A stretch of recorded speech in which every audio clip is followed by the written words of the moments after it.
Once upon a time, in a land where the sun kissed the rolling hills and the breeze danced through the trees, there was an enchanted forest. The forest was known for its mystical creatures and magical wonders, but its most precious secret was a lost crown that had been missing for centuries. Long ago, the crown belonged to Queen Seraphina, a kind and wise ruler whose kingdom was filled with prosperity and peace. The crown was said to have the power to bring harmony to the land, but it vanished during a great storm. The kingdom fell into disarray, and the enchanted forest became a place of mystery and legend.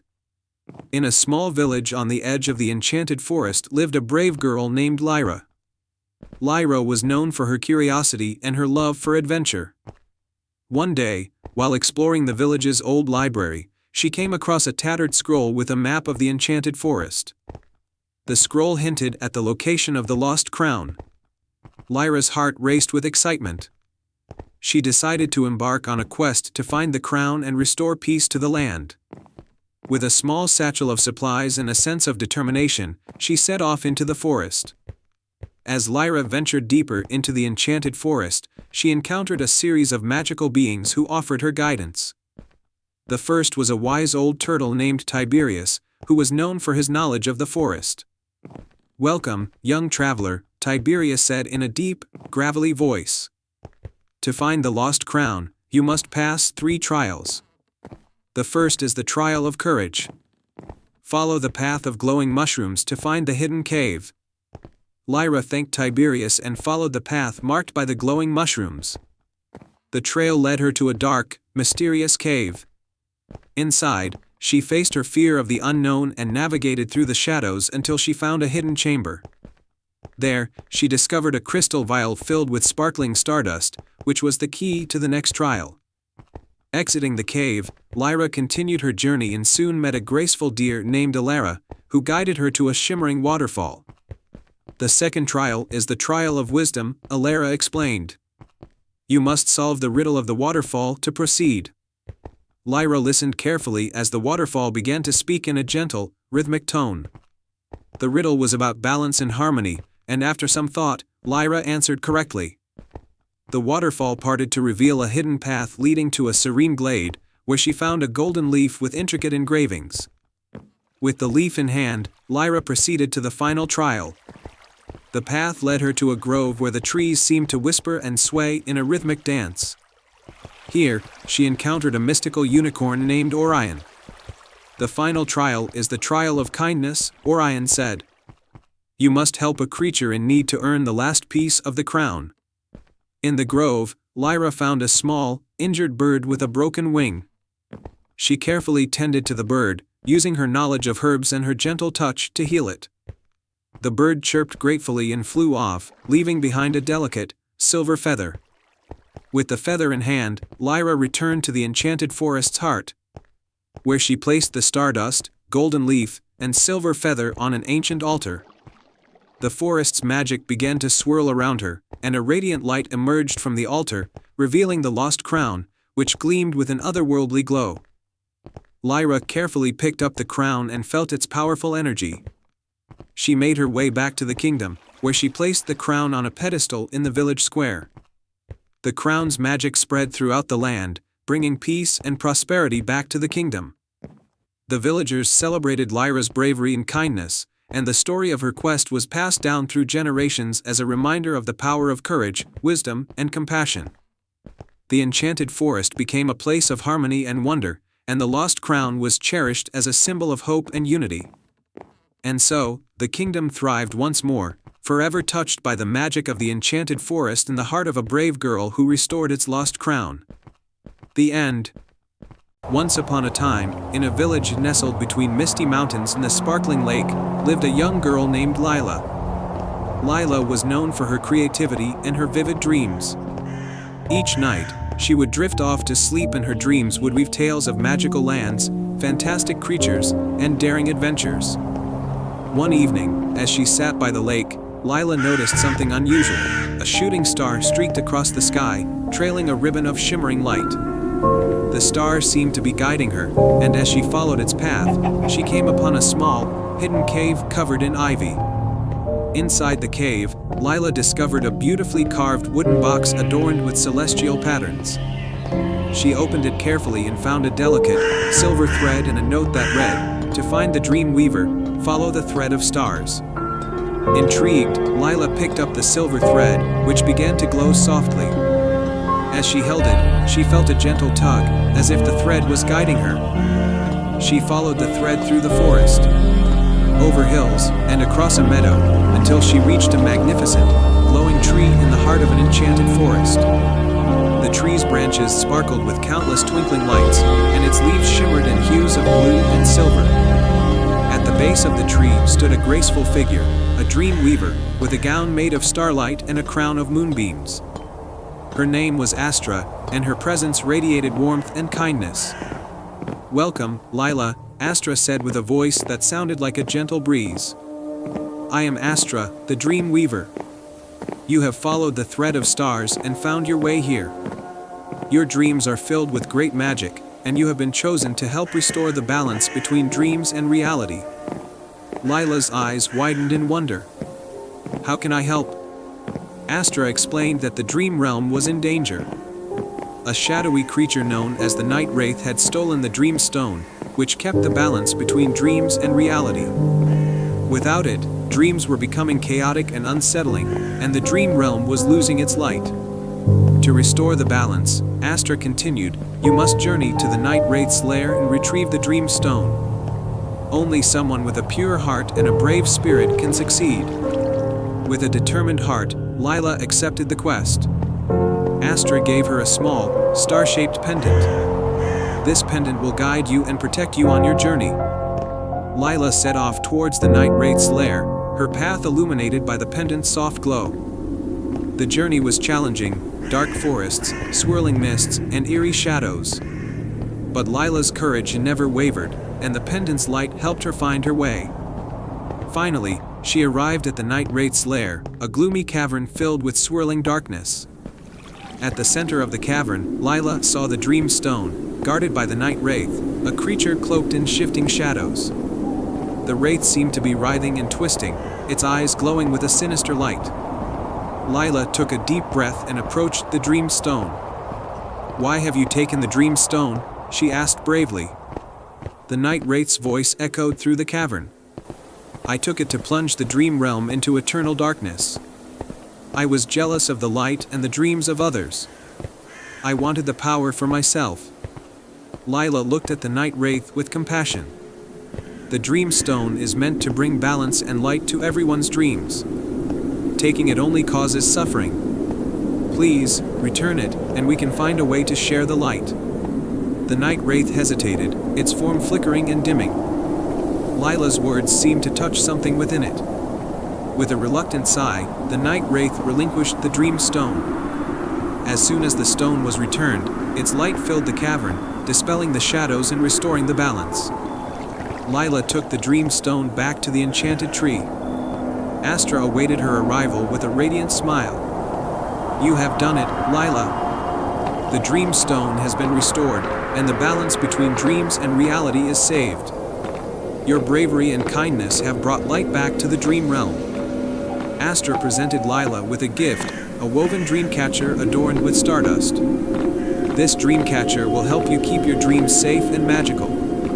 It will also guide you in times of need." Lila thanked Astra and returned to her village, the dream catcher hanging above her bed. From that day on, her dreams were even more vibrant and wondrous. The villagers marveled at the tales Lila would share, each one more magical than the last. And every night, as Lila drifted off to sleep, she felt a gentle glow of light surrounding her, knowing that the balance of dreams had been restored and that the magic of the Dream Weaver was always with her. The end. Once upon a time, in a charming village called Sweetwood, there lived a young baker named Ella. She was known for her delightful pastries and warm smile, which brought joy to everyone who visited her bakery. Ella's most prized possession was her grandmother's old oven, a beautiful, ornate piece that was said to have a touch of magic. One day, as Ella was preparing her famous cinnamon rolls, she noticed something unusual. The oven door had a faint, golden glow around it. Curious, she opened the door and found a scroll inside. The scroll was inscribed with elegant writing that read, "To the one who discovers this scroll, a great adventure awaits. The enchanted oven holds the key to a magical kingdom in need of your help.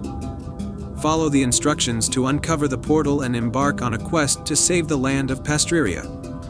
Ella's heart raced with excitement. She carefully followed the instructions, which involved mixing a special blend of flour, sugar, and enchanted cinnamon. As she placed the mixture into the oven and closed the door, the golden glow intensified, enveloping the entire kitchen in a warm light. When the light faded, Ella found herself standing at the edge of a beautiful, unfamiliar land. This was Pastreria, a kingdom where everything was made of delicious pastries, from the rolling hills of croissants to the towering mountains of muffins. The air was filled with the sweet scent of baked goods, and the ground beneath Ella's feet was soft like a sponge cake. Ella was greeted by a friendly gingerbread man named Jingy. He explained that Pastreria was in trouble. The kingdom's magic was slowly fading because the enchanted flower of life, which kept everything fresh and lively, had been stolen by the wicked sugar witch, Melina. Without the flower of life, Pastreria would crumble and fade away. Determined to help, Ella set off with Jingy to find the sugar witch's lair and retrieve the flower of life. Along the way, they encountered various challenges. First, they had to cross the molasses marsh, a sticky, treacherous place where the ground threatened to trap them with every step. Using her baking skills, Ella crafted a bridge from sturdy baguettes, allowing them to safely cross. Next, they entered the forest of forgotten recipes, where ancient, forgotten desserts roamed freely. Here, they met a wise old pie named Mr. Krusty, who offered them a clue to Melina's lair: "Seek the tallest cake in the land, and there you shall find the sugar witch's hand." Following Mr. Krusty's advice, they journeyed to the Cake Mountain, a towering confection covered in icing and sprinkles. As they climbed, the air grew colder, and the frosting became slippery. But Ella's determination never wavered, and with Jingy's encouragement, they reached the summit. At the top of Cake Mountain, they found Melina's dark chocolate castle, guarded by an army of sour gummy bears. Ella and Jingy devised a clever plan.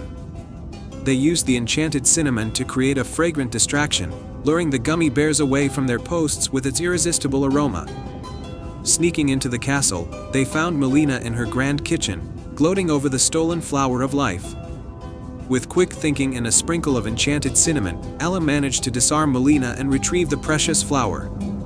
The sugar witch, realizing she had been defeated, vanished in a puff of sugar dust, vowing to return one day. With the flower of life safely in their hands, Ella and Jingy returned to the heart of Pastreria. They spread the flower across the land, restoring its magic and vibrancy. The rolling hills of croissants fluffed up once more, the muffin mountains regained their grandeur, and the sweet scent of pastries filled the air again. The people of Pastreria celebrated their heroes with a grand feast, presenting Ella with a golden rolling pin as a symbol of their gratitude. Jingy, too, was honored for his bravery and friendship. Ella knew it was time to return to Sweetwood, but she promised to visit Pastreria whenever the kingdom needed her. Back in her bakery, Ella found the enchanted oven glowing warmly, as if thanking her for her bravery. From that day on, her pastries were even more delightful, infused with the magic of Pastreria.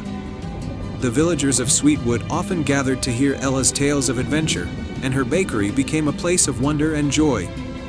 And so, Ella lived happily, baking her heart out and knowing that she had saved a magical kingdom. The story of the brave little baker and the enchanted oven was passed down through generations, reminding everyone that even the smallest acts of courage and kindness could lead to the sweetest of adventures. The end. Once upon a time, in a tranquil valley surrounded by majestic mountains and lush forests, there was a hidden village known as Greenleaf. This village was famous for its harmony with nature and its enchanted garden, which was said to hold the secret to eternal spring. In Greenleaf lived a young woman named Lily, known for her deep love of nature and her ability to make flowers bloom with just a touch. Every day, she tended to the enchanted garden, ensuring that its magical beauty was preserved. Despite her content life, Lily longed to discover the true secret behind the garden's eternal spring. One day, While exploring the farthest corner of the garden, Lily found an ancient, intricately carved stone hidden beneath a blanket of ivy. The stone had an inscription that read, "To find the heart of spring, one must seek the lost bloom and prove their heart's true worth." Intrigued, Lily decided to embark on a journey to uncover the heart of spring, which she believed was the key to understanding the garden's magic.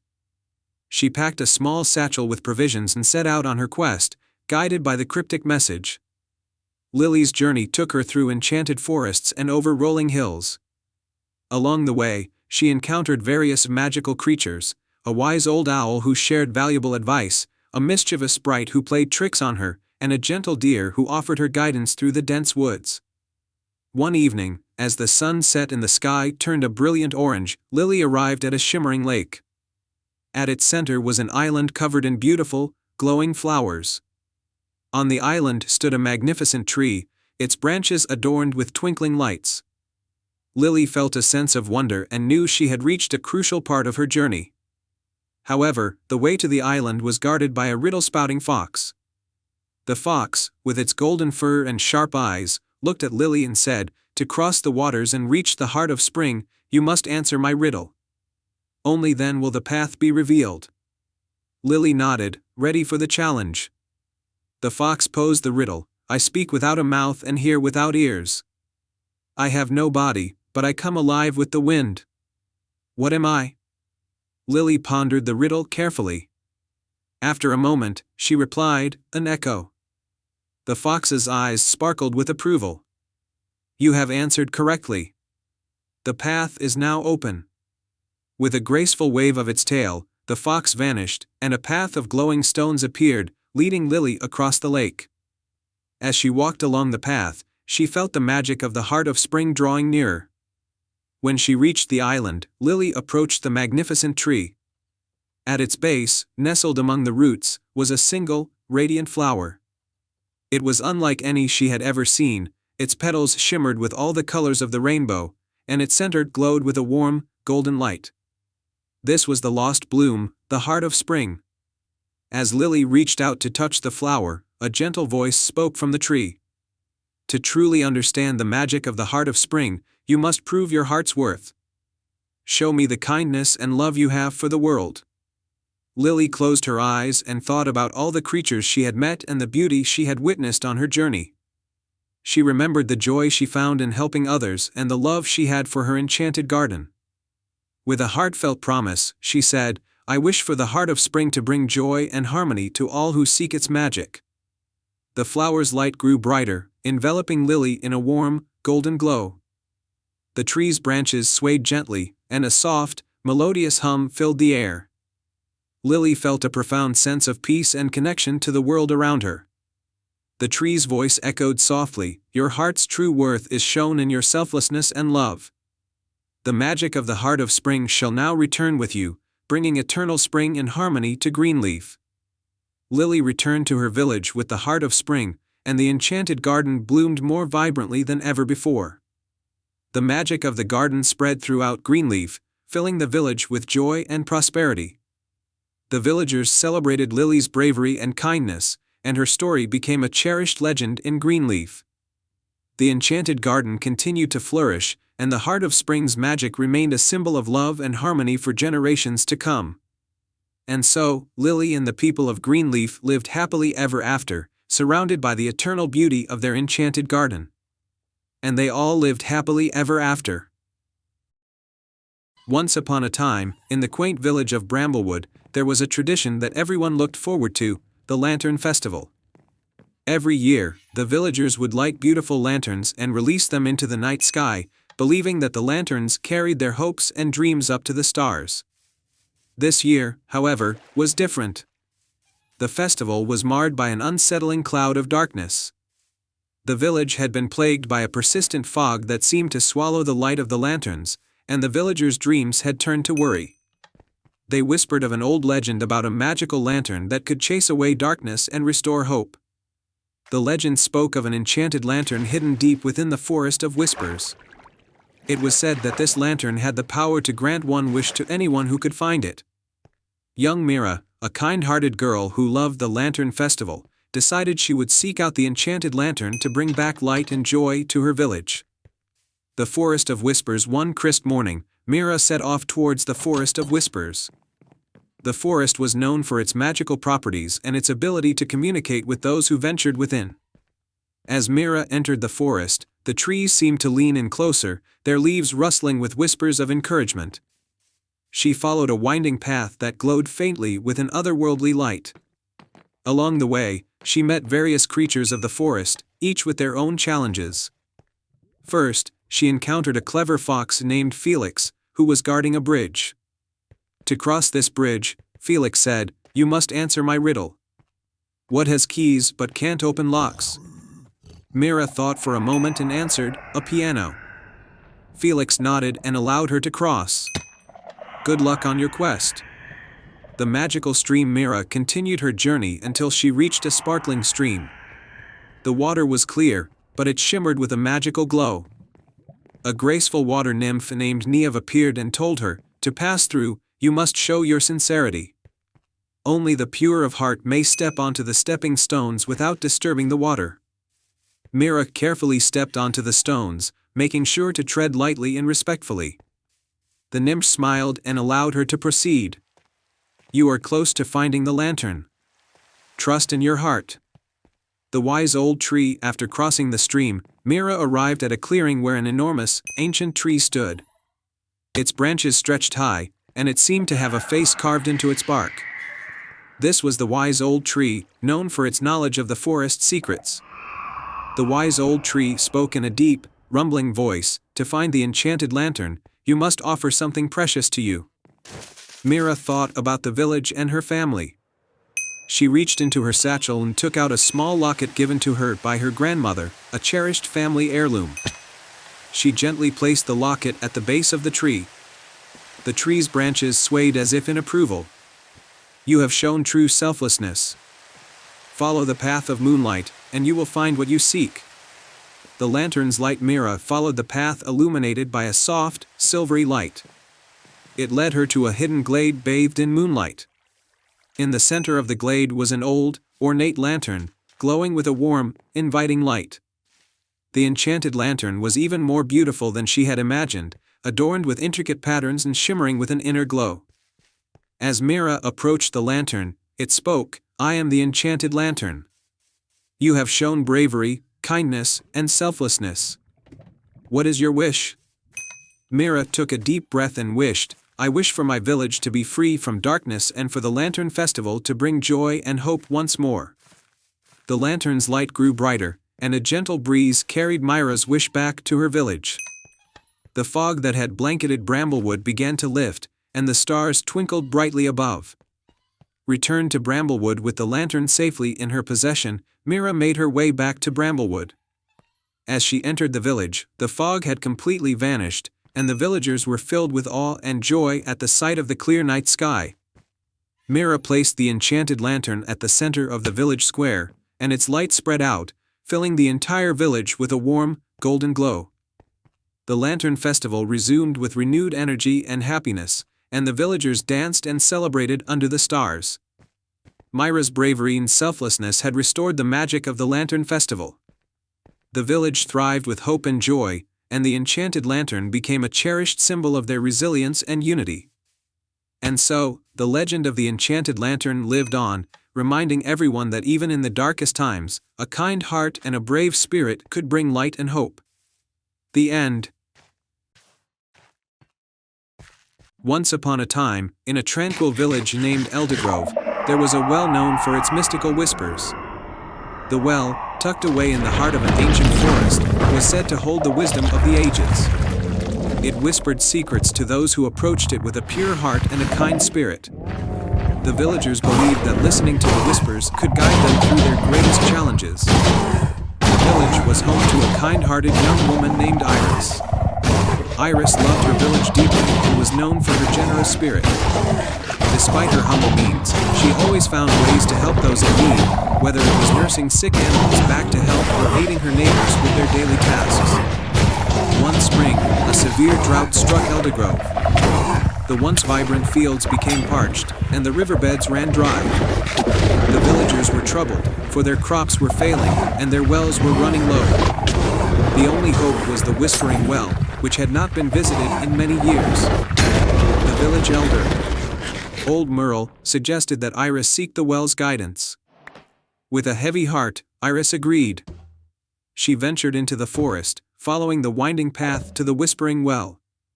As she walked, the forest seemed unusually silent, and the air grew cooler. Eventually, she reached the well, its stones covered in moss and its rim lined with wildflowers. Iris approached the well and leaned over, peering into its depths. "Great Whispering Well," she called softly, "our village is suffering from a terrible drought. We need your wisdom to save our crops and our home." For a moment, there was silence. Then, a gentle, soothing voice emerged from the well. "To save your village, you must find the hidden spring that feeds this well. It lies beneath the ancient oak tree in the heart of the forest. The path will be revealed to you if your heart is true." Iris thanked the well and set off towards the ancient oak tree. The journey was arduous, as the forest seemed to shift and change with every step she took. After hours of walking, she finally reached the grand oak, its branches spreading wide like welcoming arms. At the base of the oak, Iris noticed a large, smooth stone covered in intricate carvings. She touched the stone, and it began to glow with a soft, golden light. The carving shifted, revealing a hidden passage beneath the oak's roots. Iris descended into the passage, which led to a subterranean cavern. In the center of the cavern was a small spring, its water shimmering with a magical light. She knew this must be the spring that fed the Whispering Well. As Iris knelt by the spring, she saw that it was choked with debris and overgrown roots. With gentle hands and a kind heart, she began to clear the debris, her movements careful and deliberate. As she worked, she spoke softly to the spring, promising to care for it and protect it as she would her own home. As the last of the debris was removed, the spring began to flow more freely, its waters sparkling with renewed energy. Iris watched in awe as the water swirled and surged, filling the cavern with a soft, melodic sound. With the spring revitalized, Iris made her way back to Eldergrove. She arrived just in time to see the first drops of rain fall from the sky, followed by a steady downpour. The rain nourished the parched fields and filled the riverbeds, bringing life back to the village. The villagers celebrated with joy and gratitude. They honored Iris for her bravery and selflessness, recognizing that her pure heart and determination had saved their home. The Whispering Well, now revitalized by the spring's renewed flow, continued to offer its wisdom to those who sought it. Iris became a beloved figure in Eldergrove, and her story was told for generations as a reminder of the power of kindness and the importance of listening to the whispers of one's heart. And so, Eldergrove flourished once more, its fields green and fertile, its people content and hopeful. The village thrived under the watchful gaze of the Whispering Well and the gentle guidance of a young woman who had listened and acted with love. The tale of the moonlit tree. Once upon a time, in a land where rolling hills met enchanted forests, there was a quiet village named Silverbrook. This village was known for its peaceful atmosphere and the ancient moonlit tree that stood on a hill just outside the village. The moonlit tree was said to possess magical powers, and every full moon, its branches glowed with a soft, silver light. The villagers believed that the tree could grant one wish to anyone who came with a pure heart. In Silverbrook lived a young girl named Elara. Elara was known throughout the village for her kindness and courage. She often helped her neighbors with their chores and cared for the sick and elderly. Despite her generous spirit, Elara's family was in great need. Her parents had fallen ill, and her small cottage was falling into disrepair. Elara wished more than anything for her family to be healed and for their home to be safe and warm again. One evening, as the full moon began to rise, casting its silver light over Silverbrook, Elara decided to visit the moonlit tree. She believed that if she made a wish, it could change her family's fortunes for the better. The journey to the moonlit tree. With determination in her heart, Elara set off towards the moonlit tree. She wrapped herself in a warm cloak and carried a small basket of bread and apples to sustain her on the journey. The path to the moonlit tree was lined with glowing flowers that shimmered in the moonlight, guiding her way through the dark forest. As she walked, Elara encountered a wise old owl perched on a branch. The owl had large, golden eyes and spoke with a deep, gentle voice.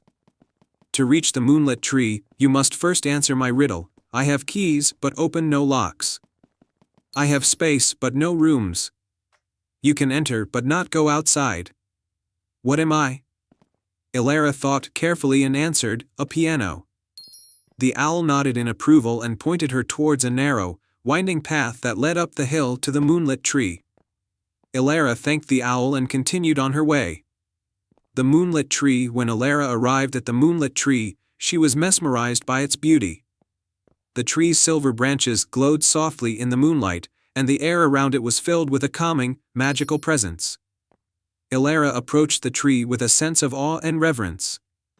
A gentle voice, as soft as the rustling leaves, spoke from the tree. "To grant your wish, you must speak from the heart. What you wish for should be for the good of others." Elara took a deep breath and made her wish. "I wish for my family to be healed, for our home to be restored, and for the villagers who have helped us to find happiness and prosperity." As Elara spoke, the moonlit tree's branches shimmered even brighter, casting a warm, silver light over the hill.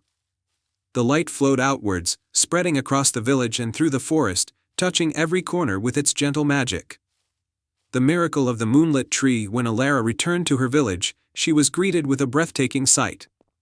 Her parents were well and healthy, their cottage had been miraculously repaired, and there was a sense of peace and joy that had not been there before. The entire village seemed to be thriving, the fields were lush, the wells were full, and there was an abundance of food and happiness. The villagers celebrated with a grand feast in Elara's honor, marveling at the miracle that had transformed their lives.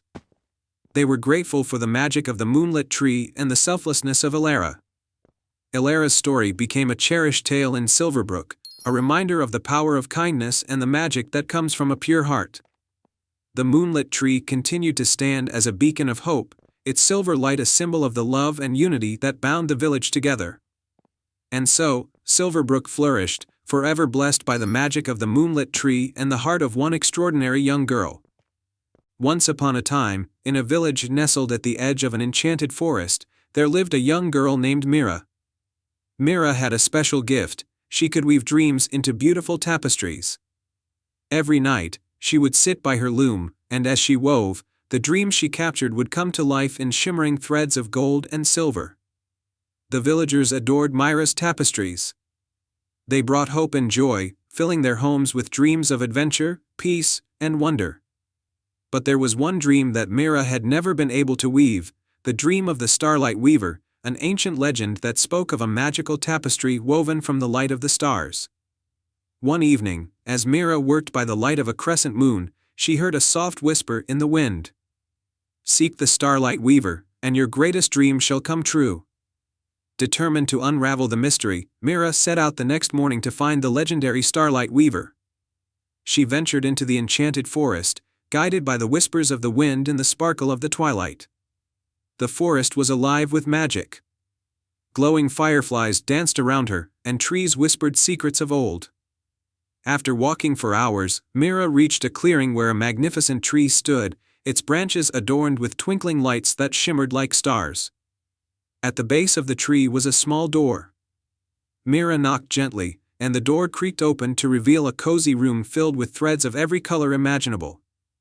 At the loom sat an elderly woman with silver hair and eyes like stardust. She was the Starlight Weaver. "Welcome, Mira," the Starlight Weaver said warmly. "I have been expecting you." Mira's heart skipped a beat. "You know my name?" The Starlight Weaver smiled. "I know of your gift and your quest. You seek to weave the tapestry of starlight." Mira nodded. "Yes. I want to weave a dream that will bring hope and wonder to the world." The Starlight Weaver gestured to a loom covered in threads of pure, shimmering light. "To weave the tapestry of starlight, you must gather the light of 5 different stars: the star of hope, the star of courage, the star of joy, the star of wisdom, and the star of love." Mira's eyes widened. "But how will I find them?" The Starlight Weaver handed her a small, enchanted compass. "This compass will guide you to each star. follow its light, and it will lead you to your destination. With a heart full of hope, Mira set out on her quest. The compass glowed softly, guiding her through the forest and beyond. Her first stop was the Mountain of Hope. There, Mira climbed to the highest peak and found a star shining brightly in the morning sky. It was the Star of Hope. As she touched it, the star's light infused her with a sense of determination. Next, Mira traveled to the Valley of Courage, where the winds howled fiercely. She faced the trials of the valley, showing bravery and strength. At the end of her journey, she discovered the Star of Courage, which bathed her in a warm, encouraging glow. In the Meadow of Joy, Mira danced with the playful fairies and sang with the birds. The Star of Joy twinkled overhead. And as Mira reached out, its light filled her with a sense of boundless happiness. The fourth star was hidden in the Forest of Wisdom, where Mira solved riddles and learned ancient truths from wise old creatures. At the heart of the forest, she found the Star of Wisdom, its light shimmering with profound insight. Finally, Mira ventured to the heart of the enchanted lake, where the Star of Love floated gently on the water. As she touched the star, its light embraced her with a deep, comforting warmth.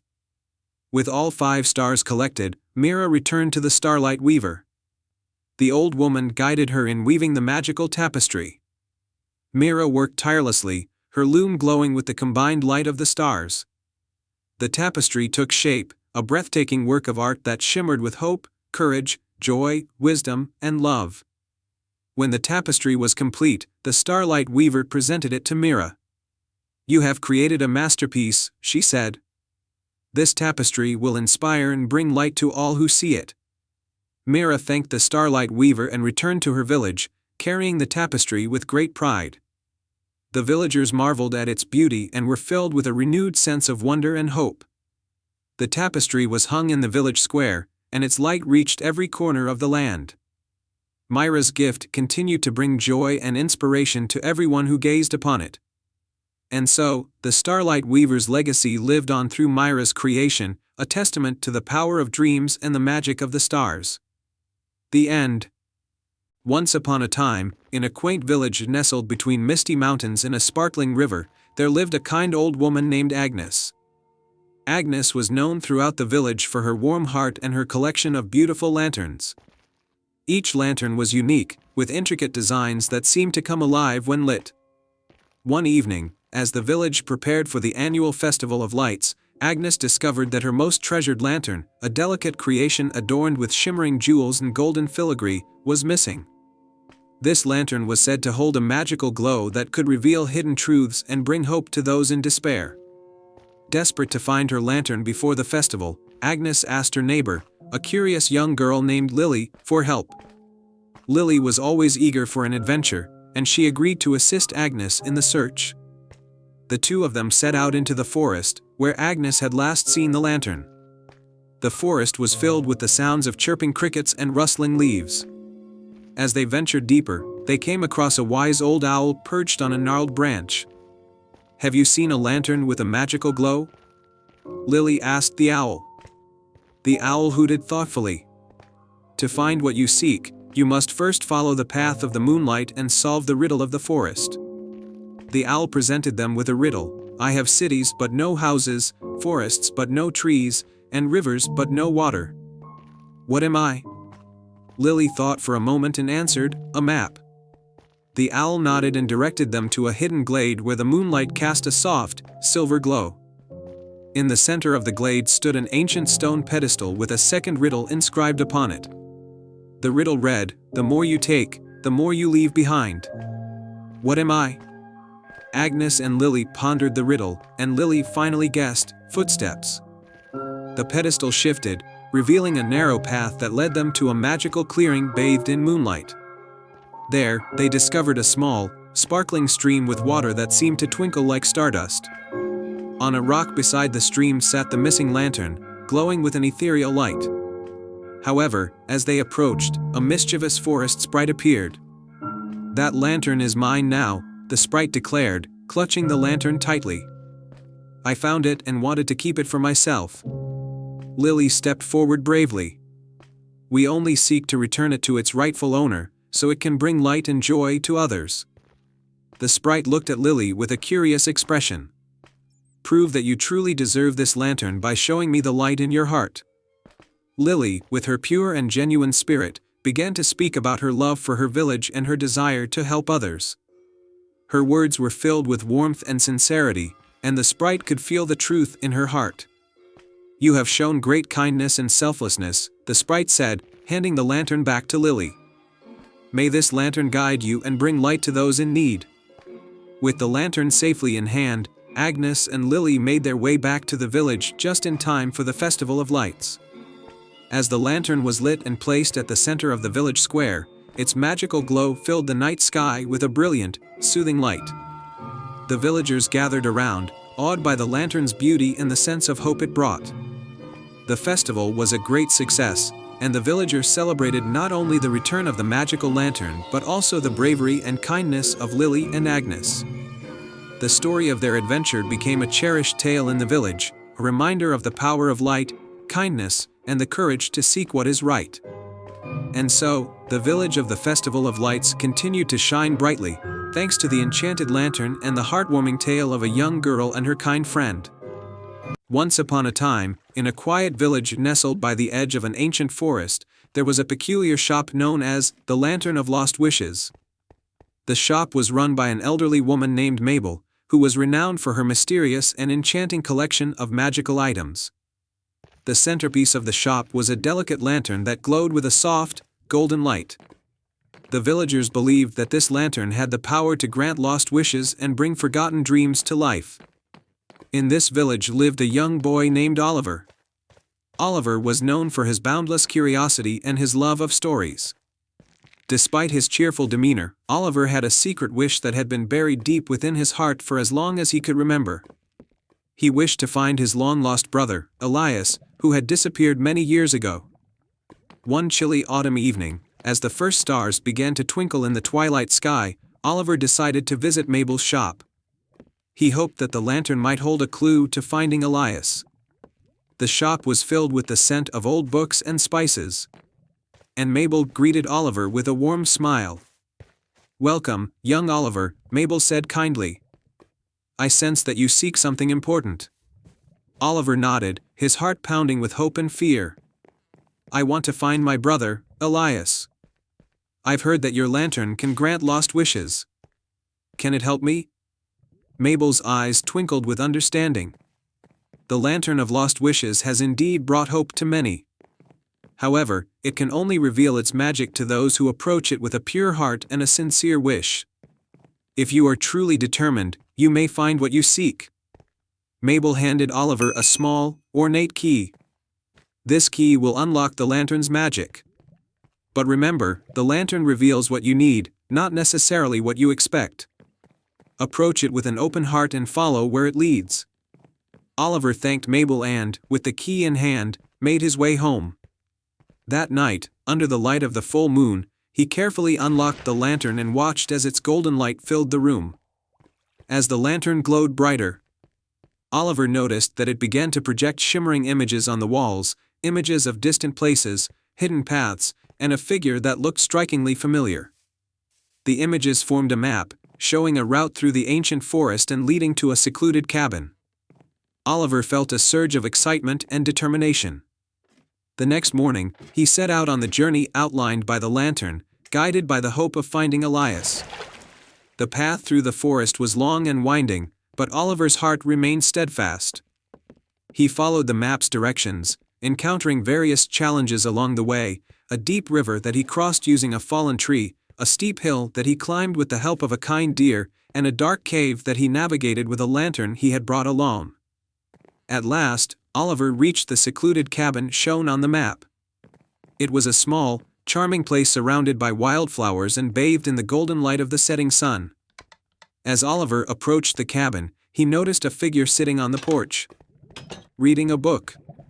His heart skipped a beat as he recognized the figure, Elias. Tears of joy filled Oliver's eyes as he called out to his brother. Elias looked up, and a look of astonishment and joy crossed his face.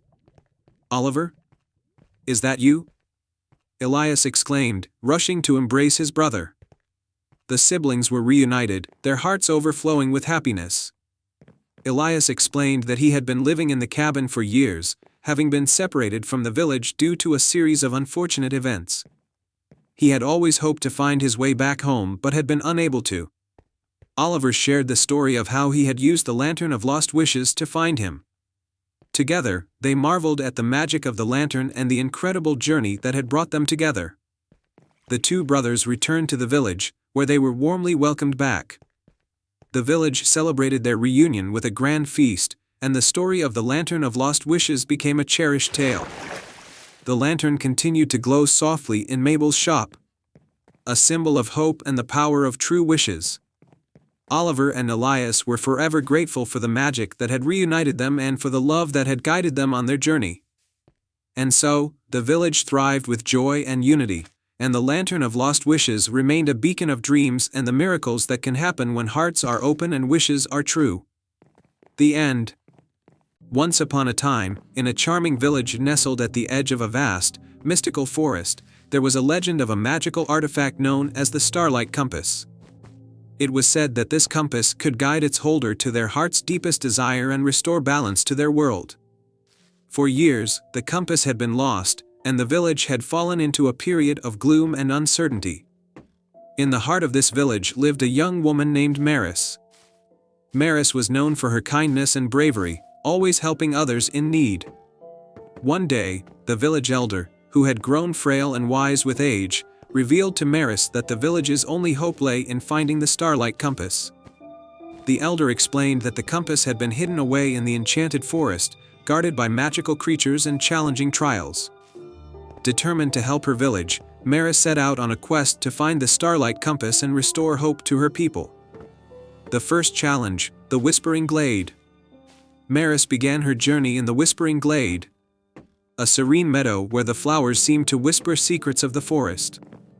In the center of the glade stood a great oak tree with a face carved into its trunk. The tree's eyes sparkled with a kind, ancient light. To proceed through the Whispering Glade, the tree said in a voice like rustling leaves, "You must solve this riddle. I have keys but open no locks. I have space but no room. You can enter but not go outside." What am I? Maris pondered the riddle and answered, "A piano." The oak tree's branches swayed in approval, and it parted its boughs to reveal a hidden path leading deeper into the forest. Follow this path to reach the next challenge, the tree instructed. The second challenge, the River of Reflections.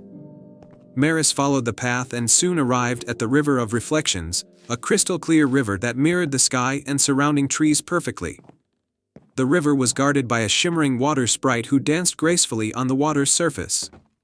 To cross the River of Reflections, the sprite said with a twinkle in her eyes, "You must answer this question. What can travel around the world while staying in a corner?" Maris thought carefully and replied, "A stamp." The water sprite smiled and conjured a bridge of sparkling water lilies across the river. Maris crossed the river, feeling a surge of hope as she neared her goal. The third challenge, the Cavern of Echoes. On the other side of the river, Maris found herself at the entrance of the Cavern of Echoes, a grand cave with walls that seemed to hum with a soft, resonant melody. At the entrance stood an ancient stone door engraved with celestial symbols. A voice echoed from within the cavern, "To unlock this door and find the Starlight Compass, you must reveal your true heart. Share your deepest wish and prove that you seek it with sincerity." Maris took a deep breath and spoke with honesty, "My deepest wish is to find the Starlight Compass and bring its guidance back to my village.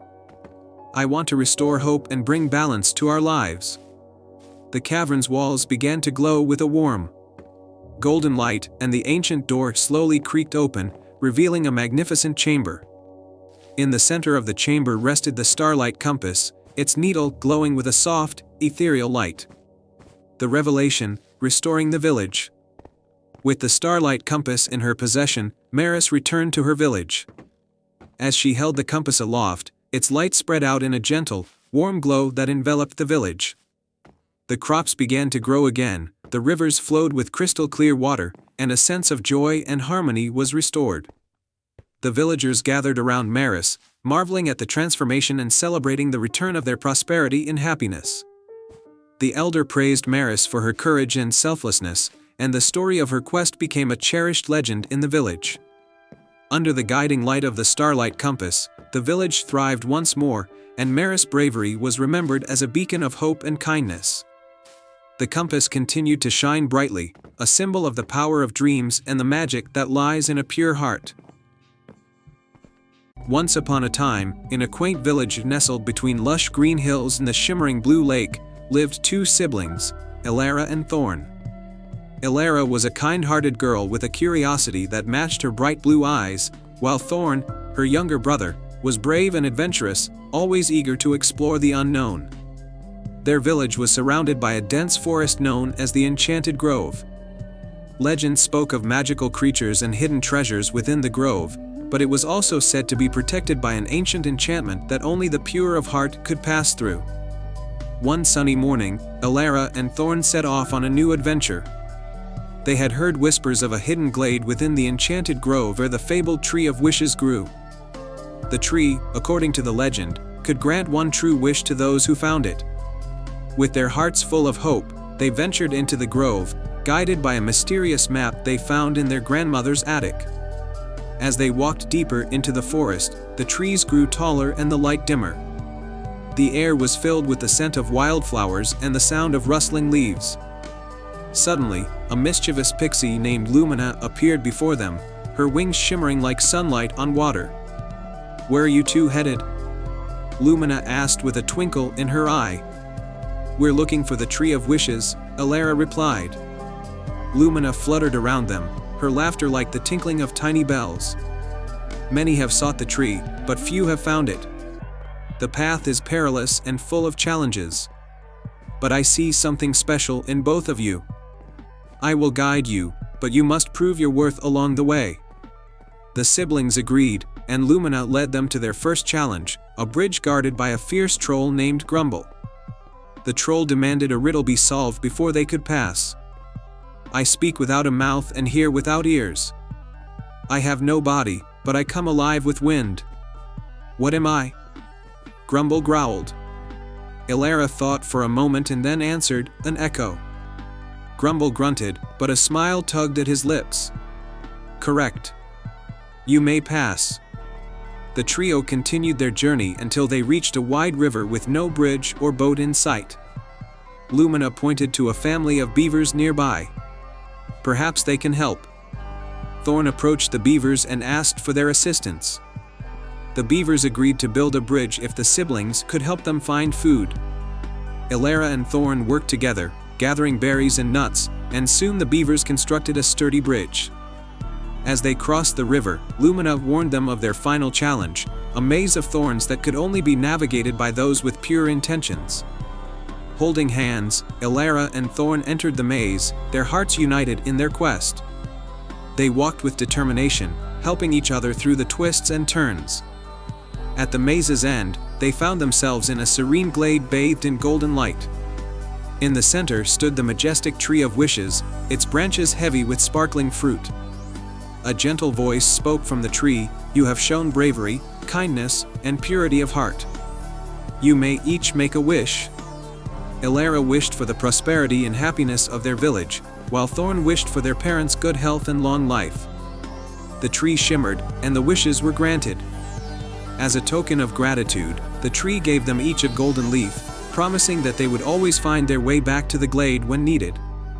With Lumina's help, Elara and Thorn returned home, their hearts light and their spirits high. They shared their tale, and the village flourished with newfound hope and joy. And so, the siblings' adventure became a cherished legend, reminding everyone that with courage, kindness, and a pure heart, even the most daunting challenges could be overcome. And they lived happily ever after. The end. Once upon a time, in a kingdom where the river sparkled like diamonds and the forests were lush and green, there lived a kind and gentle princess named Lily. Princess Lily was beloved by all for her kindness, but she often felt lonely in the grand castle. She longed for a friend who understood her love for nature and adventure. One sunny afternoon, Princess Lily decided to explore the woods that bordered her kingdom. As she wandered through the trees, she heard a faint croaking sound. Curious, she followed the sound to a small, clear pond. Sitting on a lily pad in the middle of the pond was a small, green frog. "Hello, little frog," Princess Lily said softly. "Are you the one making that sound?" To her surprise, the frog looked up and spoke. "Yes, Princess Lily, it is I. My name is Frederick, and I am not just any frog. I am an enchanted prince." Princess Lily gasped in amazement. "An enchanted prince? How did you become a frog?" Frederick explained, "A wicked witch cast a spell on me many years ago. The only way to break the spell is for a kind-hearted princess to befriend me and share 3 true acts of kindness." Princess Lily's heart went out to the little frog. "I will help you, Frederick," she said with determination. "But first, let's get you out of that pond and somewhere more comfortable." Lily carefully picked up Frederick and placed him in a small, woven basket. She carried him back to the castle, where she found a cozy spot in the garden for him. She filled a small pond with fresh water and surrounded it with soft moss and fragrant flowers. Frederick was grateful for the princess's kindness. "Thank you, Princess Lily," he said. "That is the first act of kindness." Over the next few days, Princess Lily and Frederick spent a lot of time together. They explored the castle gardens, played games, and shared stories. Lily learned that Frederick was brave and wise, and Frederick admired Lily's kind heart and adventurous spirit. One day, as they were strolling through the village, they saw a young girl crying by the roadside. Her kitten was stuck in a tall tree, too high for her to reach. Without hesitation, Princess Lily climbed the tree and rescued the frightened kitten. She gently handed the kitten back to the grateful girl, who smiled through her tears. Frederick croaked happily. "That was the second act of kindness, Princess Lily. You are truly a wonderful friend." As the days passed, the bond between Lily and Frederick grew stronger. They were inseparable, and Lily cherished every moment they spent together. But she knew she needed one more act of kindness to break the spell. One evening, as the sun was setting, Lily and Frederick were sitting by the pond. They heard a commotion in the nearby village. Rushing to see what was happening, they found that the village well had dried up, and the villagers were worried about their water supply. Without a second thought, Princess Lily decided to help. She gathered the villagers and led them to a hidden spring she had discovered during one of her adventures in the forest. The villagers worked together to dig a new well, and soon, fresh, clear water was flowing once more. Frederick beamed with joy. "Princess Lily, that was the third act of kindness. You have broken the spell." In an instant, Frederick transformed. He was no longer a small green frog but a handsome prince with kind eyes and a warm smile. The villagers cheered, and Princess Lily's heart swelled with happiness. "Thank you, Princess Lily," Prince Frederick said, taking her hands in his. "You have saved me with your kindness and friendship." The news of Frederick's transformation spread quickly, and a grand celebration was held in the kingdom. Princess Lily and Prince Frederick became the best of friends, and their bond grew even stronger. They continued to explore the kingdom together, always ready to help those in need and share their adventures. Years passed, and Lily and Frederick's friendship blossomed into love. They were married in a beautiful ceremony attended by the entire kingdom. Together, they ruled with kindness and wisdom, and their kingdom flourished. Princess Lily had found her true friend and companion, and Prince Frederick had been saved by her kindness. They lived happily ever after, always remembering that the greatest magic of all was the power of a kind heart. The end. Once upon a time, in a kingdom where the mountains touched the sky and the rivers sang lullabies, there lived a young prince named Orion. Orion was brave and kind, beloved by his people. But beyond the kingdom lay the Whispering Woods, a mystical forest filled with secrets and legends. It was said that deep within these woods, there was a hidden grove where the moonlight flower bloomed once every 100 years. This flower had the power to grant one true wish to whoever found it. As fate would have it, the kingdom fell under a terrible curse. The crops withered, the rivers dried up, and an unending darkness loomed over the land. The people grew desperate and turned to Prince Orion for salvation. remembering the tales of the moonlight flower, Orion vowed to find it and save his kingdom. With a heart full of determination, Orion set out for the Whispering Woods. As he entered the forest, the trees seemed to whisper secrets and warnings, but he pressed on. The path was treacherous, and soon he encountered his first challenge, a raging river with no bridge or ford. Desperate, Orion called out for help. To his surprise, a graceful deer appeared. "Why do you seek to cross this river, brave prince?" the deer asked. "I seek the moonlight flower to save my kingdom from a terrible curse," Orion replied. The deer, seeing the sincerity in his eyes, offered to help. "Follow me," it said, leading Orion to a hidden path of stepping stones.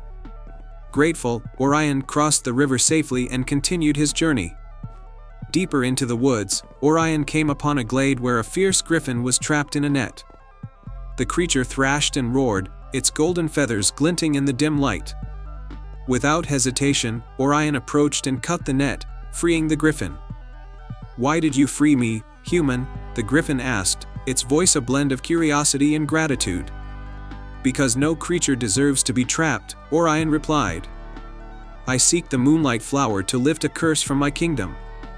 The griffin, impressed by Orion's bravery and kindness, offered its assistance. "Climb on my back. I will take you to the heart of the Whispering Woods." With the griffin's help, Orion flew over the forest, marveling at the beauty and mystery below. They soon reached a dark, foreboding part of the woods where the trees were twisted and the air thick with magic. In the center stood an ancient, gnarled tree with a hollow trunk. "This is where your final challenge lies," the griffin said.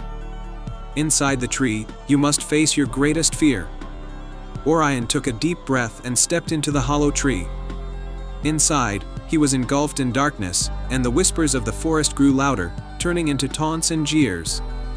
Shadows formed around him, embodying his deepest fears and doubts. But Orion remembered his purpose and the people he loved. With courage in his heart, he faced the shadows and they dissipated, revealing a hidden passage. At the end of the passage, Orion emerged into a breathtaking grove bathed in silvery moonlight. In the center of the grove bloomed the moonlight flower, its petals shimmering like stars. Overwhelmed with awe, Orion approached the flower and plucked it gently.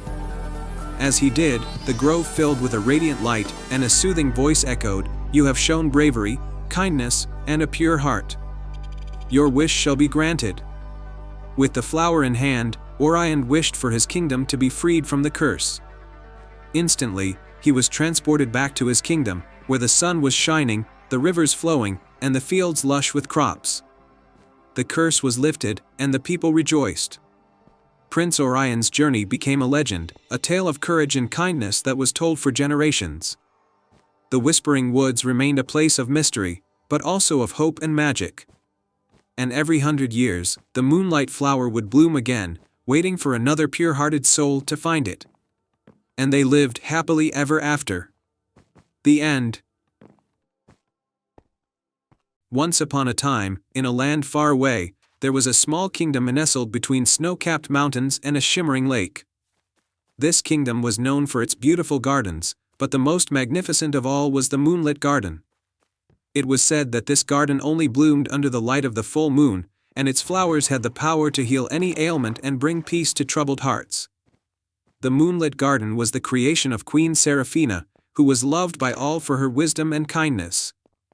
She tended to the garden herself, ensuring that it remained a place of beauty and solace.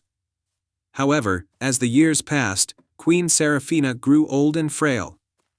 The kingdom began to worry about who would care for the garden when she was gone. In a nearby village, there lived a young girl named Elara. Elara had a special gift: she could speak to plants and understand their needs. She often helped her neighbors with their gardens, and her small cottage was always surrounded by vibrant, blooming flowers. When Elara heard about Queen Seraphina's plight, she felt a calling deep within her heart to help.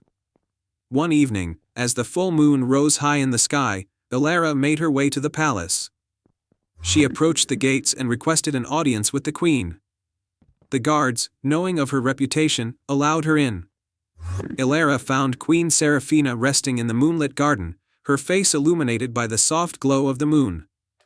"Your Majesty," Elara said with a bow, "I have come to offer my help. I wish to tend to the moonlit garden and ensure it continues to bloom and bring joy to our kingdom." Queen Seraphina looked at Elara with kind, knowing eyes. "I have heard of your gift, Elara. The garden has whispered your name to me. But tending the moonlit garden is no ordinary task. It requires more than just a green thumb, it requires a heart full of love and dedication." Elara nodded, her determination unwavering. "I understand, Your Majesty. I promise to care for the garden with all my heart." The queen smiled and handed Elara a small, silver key. "This key will unlock the heart of the garden. Use it wisely, and remember that the true magic of the moonlit garden lies in the love you give to it." From that day on, Elara became the guardian of the moonlit garden.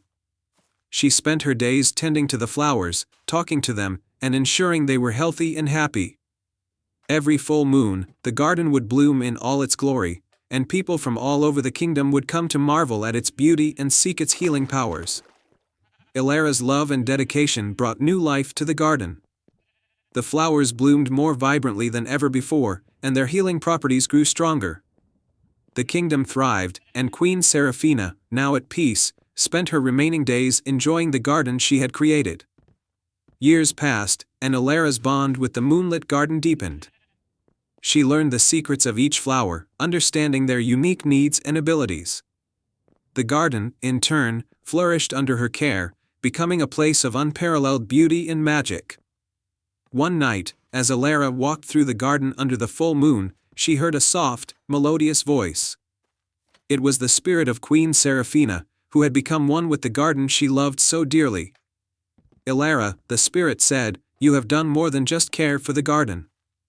You have made it your own, and in doing so, you have brought great joy to our kingdom. The moonlit garden will continue to bloom as long as there are hearts like yours to tend to it." Elara felt a warm, comforting presence envelop her. She knew that Queen Seraphina would always be with her, guiding her and watching over the garden. She vowed to continue her work, ensuring that the moonlit garden remained a place of healing and peace for generations to come. The story of Elara and the moonlit garden became a cherished legend in the kingdom. People would tell tales of the young girl who could speak to plants and the garden that bloomed under the light of the full moon. It became a symbol of love, dedication, and the magic that comes from caring for the world around us. And so, Elara and the moonlit garden lived on, bringing beauty and healing to all who visited. The kingdom flourished, united by the love and magic of the garden, and they all lived happily ever after. Once upon a time, in a peaceful valley surrounded by majestic mountains, there was a village named Harmony Hollow. This village was famous for its breathtaking, colorful flowers that bloomed all year round, thanks to the magic of a benevolent spirit named Flora, who dwelled in the heart of the Whispering Woods nearby. Flora was known for her kindness and her gift of bringing life and color to the land. She would sprinkle magical dew on the flowers each morning, ensuring that Harmony Hollow remained vibrant and beautiful. The villagers adored Flora and would often leave small gifts and tokens of appreciation at the edge of the Whispering Woods. One spring morning, as Flora was tending to her garden of magical blooms, she noticed something troubling. The colors of her flowers were starting to fade, and the once lush leaves were turning brown. Flora's heart sank as she realized that the magic sustaining her garden was waning. Desperate to restore the vitality of the flowers, Flora decided to seek help from the mystical Rainbow Fountain, a legendary source of great magic said to be hidden deep within the enchanted glade.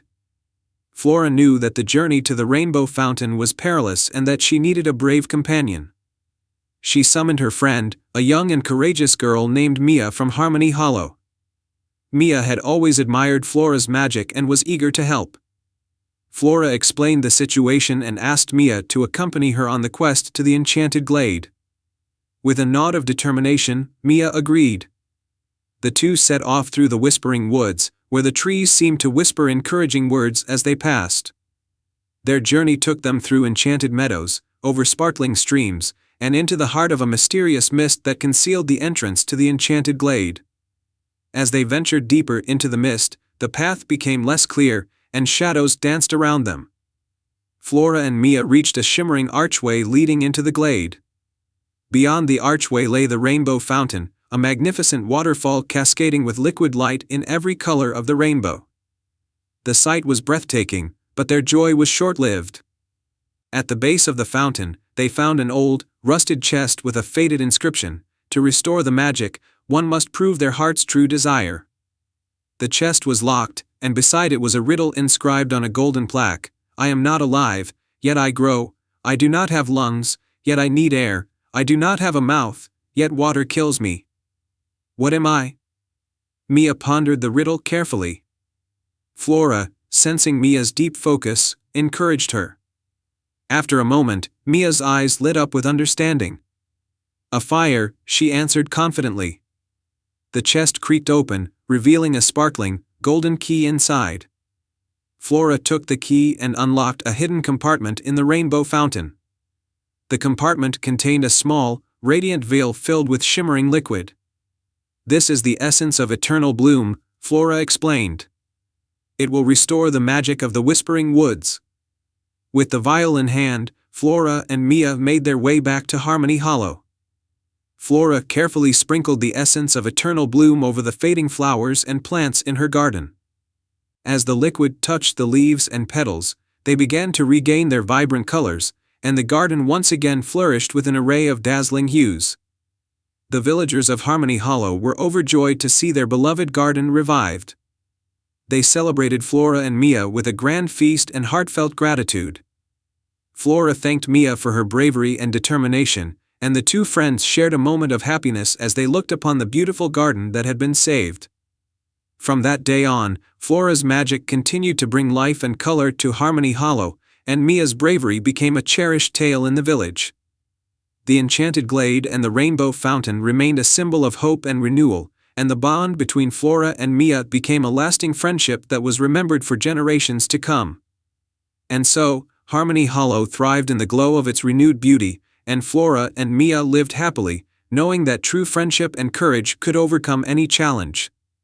And they all lived happily ever after. In a hidden corner of the world, nestled between rolling hills and shimmering lakes, lay the village of Lumina. Lumina was famed for its beauty and tranquility, with crystal-clear waters, lush gardens, and homes built from moonlit stones. But what truly set Lumina apart was its nightly spectacle. The sky would light up with twinkling stars, and every full moon, a magical flower known as the starflower would bloom, casting a gentle glow across the land. In this village lived a young girl named Lyra. Lyra was known for her adventurous spirit and her curious nature. She loved exploring the forests and meadows around Lumina, always seeking out new wonders. But above all, Lyra was fascinated by the starflower, which was said to hold the power to grant one true wish to anyone with a pure heart. One evening, as the full moon rose and bathed Lumina in its silvery light, Lyra set out on her usual adventure. Her goal that night was to witness the blooming of the starflower up close, something no villager had ever done. As she walked through the forest, the trees seemed to whisper secrets to her, and the stars above twinkled brightly. After a while, Lyra stumbled upon a hidden path that she had never seen before. The path was lined with glowing blue lanterns that floated gently in the air. Following the path, Lyra reached a small, enchanted glade where the starflower was said to bloom. In the center of the glade stood a grand, ancient tree with silver bark and golden leaves. At the base of the tree, Lyra found a soft, glowing light. She approached it carefully and saw that it was the starflower, its petals slowly unfurling and shimmering with a celestial glow. As she admired the beauty of the flower, a soft, melodious voice spoke from behind her. "Welcome, Lyra," said a graceful figure emerging from the shadows. It was the Dream Weaver, a mystical being who was said to guide dreams and wishes. The Dream Weaver wore a flowing gown made of stardust and had eyes that sparkled like the night sky. "I've heard of you," Lyra said in awe. "I'm here to witness the blooming of the starflower." The Dream Weaver smiled. "The starflower blooms only once a month, during the full moon, and it holds the power to grant a single wish. But remember, wishes made with a true heart are the ones that come to fruition." Lyra nodded, her heart full of hope. "I have a wish for Lumina. I want to ensure that our village remains peaceful and prosperous, and that everyone lives in harmony. The dream weaver's eyes twinkled with approval. A noble wish indeed. To make this wish, you must first pass a test. Each petal of the starflower represents a challenge that must be completed with sincerity and courage. The first petal glowed and floated gently towards Lyra. The challenge was a riddle spoken by the dream weaver. I have cities, but no houses. I have mountains, but no trees. I have water, but no fish. What am I? Lyra thought deeply and then answered, a map. The first petal glowed warmly and returned to the flower. The second petal appeared, and the dream weaver presented Lyra with a task. To prove your courage, you must navigate the misty maze, which lies beyond this glade. Only by finding the exit will you complete this challenge. Lyra took a deep breath and entered the misty maze, which was shrouded in thick, swirling mist. The maze seemed to change as she walked, but Lyra remained calm and focused. With each step, she followed her intuition and the whispers of the forest. Eventually, she found her way out, emerging victorious. The second petal returned to the starflower. The final petal appeared, and the dream weaver offered Lyra a choice. The last challenge is one of compassion. You must help a creature in need within the glade. Lyra looked around and soon spotted a small, injured fairy with delicate, translucent wings. The fairy was tangled in a spider's web and looked distressed. Lyra gently freed the fairy and tended to its wounds with the herbs she had collected. The fairy's eyes shone with gratitude. Thank you, kind-hearted one. You have completed all the challenges with grace and sincerity. With a final shimmer, the last petal returned to the starflower. The flower's glow intensified, and a soft, melodious song filled the air. Lyra made her wish with all her heart, and as she did, the starflower's light spread across the village of Lumina. The magic of the starflower blessed Lumina, ensuring that it remained a haven of peace and prosperity. The villagers were overjoyed, and they celebrated Lyra's bravery and selflessness. From that day on, Lumina thrived, and the story of Lyra and the enchanted starflower became a cherished tale passed down through generations. The starflower continued to bloom each full moon, a symbol of hope and the power of a pure heart. The enchanted lantern in a faraway land near the mountains touched the sky and the forests whispered ancient secrets. There was a village named Lumina. Lumina was a place of magic and wonder, known for its vibrant festivals and glowing lanterns that floated high into the night sky.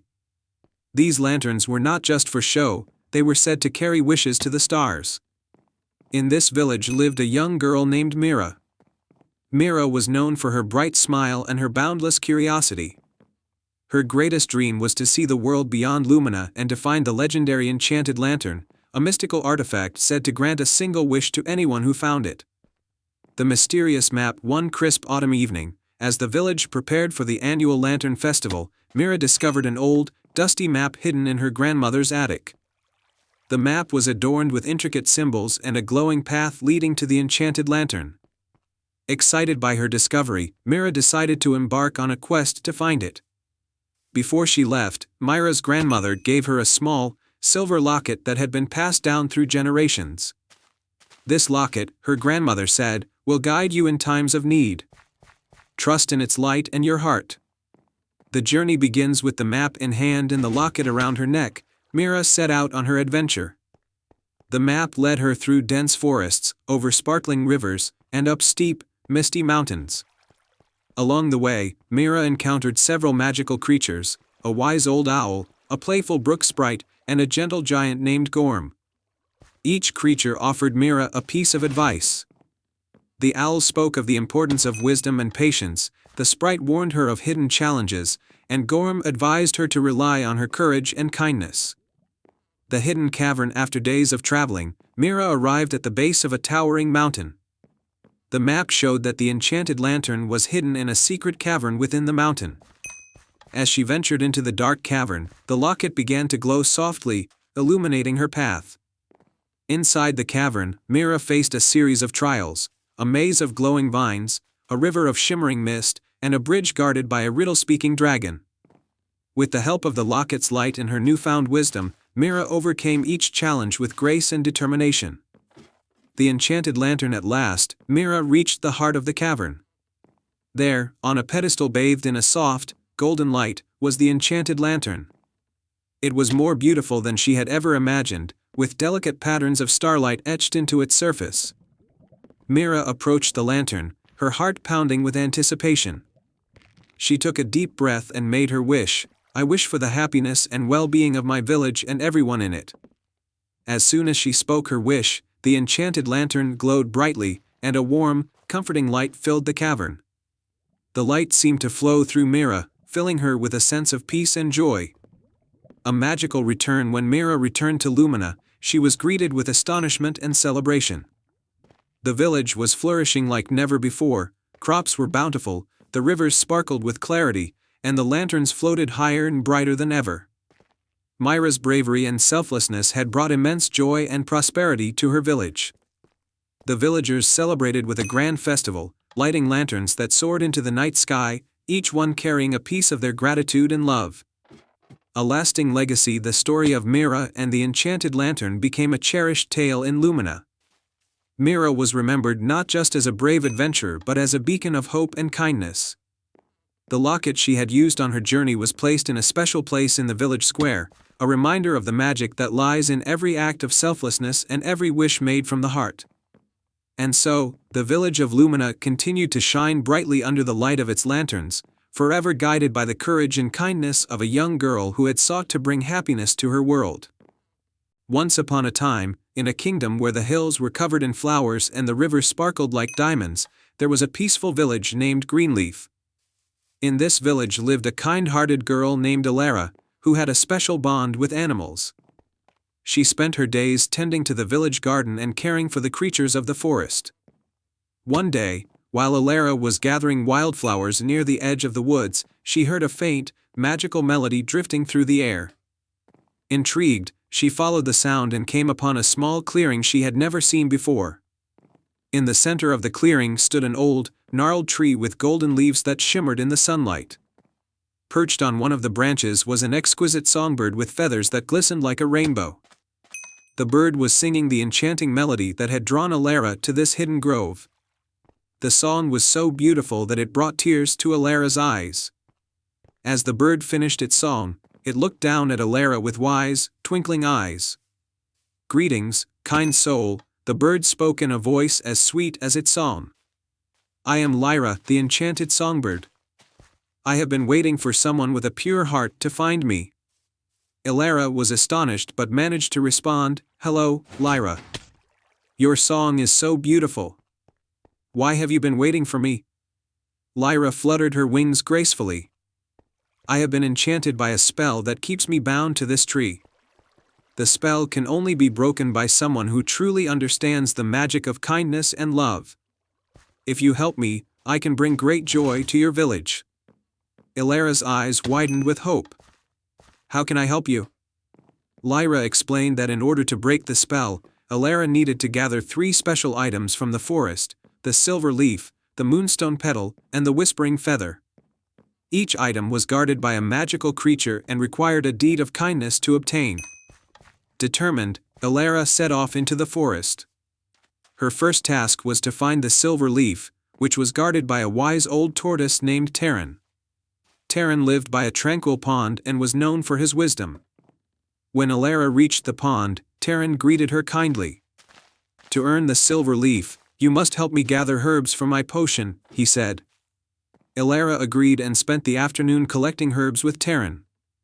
In gratitude, Terran presented her with the silver leaf, which shimmered like liquid silver. Next, Alara ventured deeper into the forest to find the moonstone petal, which was guarded by a gentle deer named Lumina. Lumina's forest home was filled with moonlit flowers that bloomed only at night. To earn the moonstone petal, Alara helped Lumina care for the flowers and ensure they received enough light. Lumina, touched by Alara's kindness, gave her the delicate petal that glowed softly in the dark. Finally, Alara needed the whispering feather, which was guarded by a playful sprite named Puck. Puck lived in a hidden grove and loved to play games. To earn the feather, Alara joined Puck in his games, showing genuine joy and friendliness. Puck, pleased with her spirit, gifted her the feather, which shimmered with a soft, ethereal light. With all 3 items in hand, Elara returned to the clearing where Lyra waited. The enchanted songbird sang a joyous tune as Elara presented the silver leaf, moonstone petal, and whispering feather.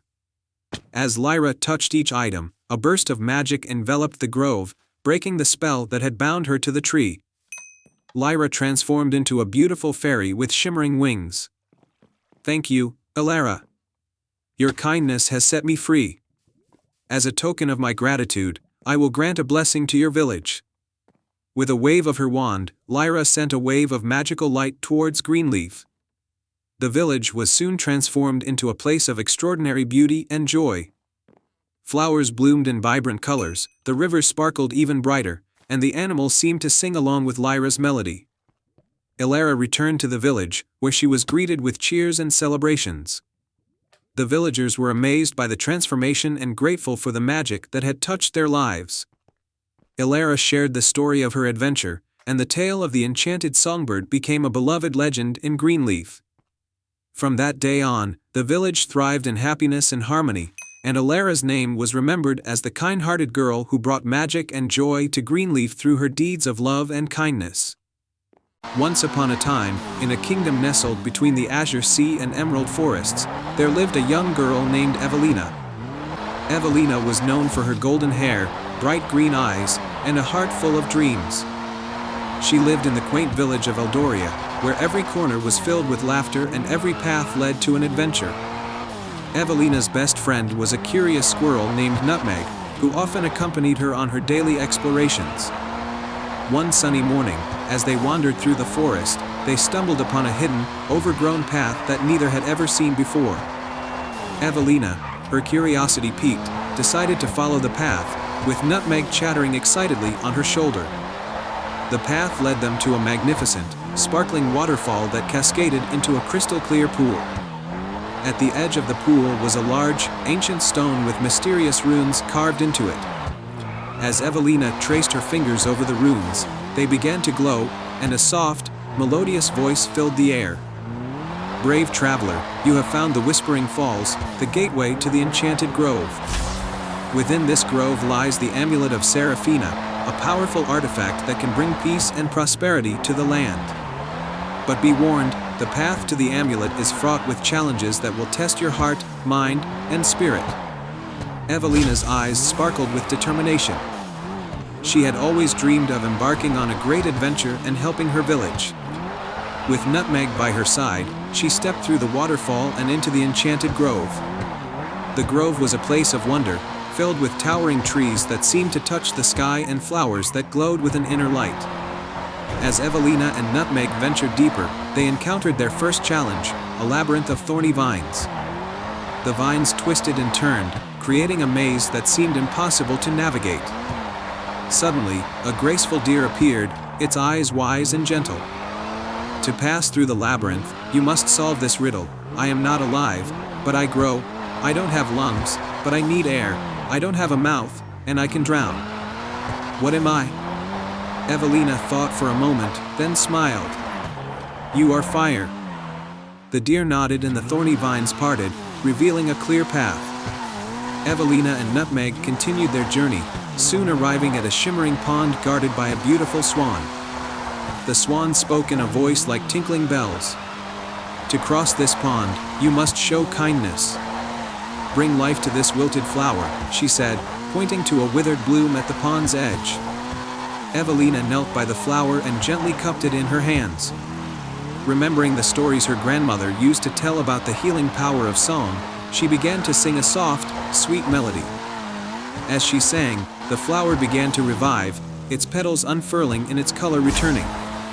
The swan smiled and a bridge of water lilies formed across the pond, allowing Evelina and Nutmeg to cross safely. Their final challenge awaited them in a sunlit glade, where an old, twisted tree stood. In the tree's hollow was a shimmering light, the Amulet of Seraphina. However, as they approached, a shadowy figure emerged from the darkness. It was the sorcerer Valtor, who had been seeking the amulet to use its power for his own dark purposes. "You cannot take the amulet," Valtor hissed. It belongs to me. Evelina stood her ground, her heart pounding but her resolve unwavering. The amulet belongs to those who seek to bring peace and goodness. You have no right to it. Valtor sneered and raised his staff, casting a dark spell toward Evelina. But before the spell could reach her, Nutmeg leapt from her shoulder and knocked the staff from Valtor's hand. In the ensuing struggle, Evelina seized the amulet and held it high. A brilliant light burst forth, banishing the shadows and rendering Valtor powerless. With the amulet in her grasp, Evelina felt its warmth and power. She made a wish for peace and prosperity for her village and all the lands beyond. The amulet's light enveloped the grove, and a wave of magic spread throughout the kingdom, healing the land and bringing joy to its people. Evelina and Nutmeg returned to Eldoria as heroes. The villagers celebrated their bravery and selflessness, and the amulet of Serafina was placed in a special shrine where its magic could continue to bless the kingdom. From that day on, Evelina's name was spoken with reverence and admiration. She continued to explore and protect her beloved land, her heart full of the courage and kindness that had guided her on her extraordinary journey. And so, the kingdom of Eldoria thrived under the watchful eyes of its brave young hero, living happily ever after. Once upon a time, in the heart of a dense forest, there was a hidden library known only to a few. This library was unlike any other. It was said to be enchanted, with books that could come to life and stories that could whisk readers away on magical adventures. The library was protected by an ancient spell, and only those with pure hearts and a thirst for knowledge could find it. The guardian of this magical library was an elderly librarian named Alaric. With a long silver beard and wise eyes, Alaric had spent his life ensuring that the library's secrets were kept safe. He loved the library dearly and took great care of its countless books and scrolls. One day, a curious and kind-hearted girl named Alara, who lived in a small village on the edge of the forest, stumbled upon a mysterious map. The map was old and worn, but it depicted the path to the hidden library. Alara had always loved stories and dreamed of finding a place where magical tales came to life. Driven by her curiosity, she decided to follow the map. As Alara ventured into the forest, she encountered various magical creatures, glowing fireflies, talking squirrels, and wise old owls, all guiding her along the path. After a long journey, she finally arrived at the hidden library, its towering shelves and ancient tomes shining with a soft, welcoming glow. The library's doors creaked open as Alara approached, revealing a vast interior filled with shelves of books that seemed to shimmer with enchantment. Alara was awestruck as she wandered through the library, marveling at the magical aura that surrounded her.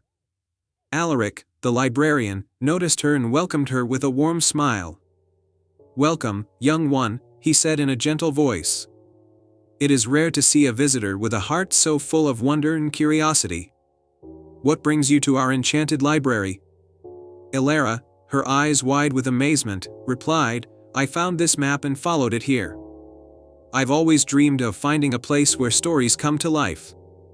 Can you tell me more about this place?" Alaric nodded. "This library holds countless tales from across the realms, and some of them have a life of their own. But not everyone who enters can interact with the magic within these walls. It requires a special kind of bravery and kindness." Alara's eyes sparkled with excitement. "I want to learn more and experience the magic. What can I do?" Alaric smiled. "There is a special book in this library that has been waiting for someone like you. It is called the Book of Wonders. To find it, you must solve a riddle and demonstrate the qualities of a true hero." He handed Alara a golden key and said, "This key will open the door to the Book of Wonders, but first, you must solve this riddle. I have cities, but no houses. I have mountains, but no trees. I have water, but no fish. What am I?" Alara thought for a moment and then replied, "A map." "Very good," Alaric said. "Now, follow the path of the golden light to find the door. Use the key to unlock it." Alara followed the golden light that seemed to guide her through the library's endless corridors. She finally reached a large, ornate door with intricate carvings of mythical creatures. With a deep breath, she used the key to unlock it. The door opened to reveal a magnificent room bathed in a golden glow. In the center of the room stood the Book of Wonders, resting on a pedestal surrounded by a soft, shimmering light. Elara approached the book and opened it gently.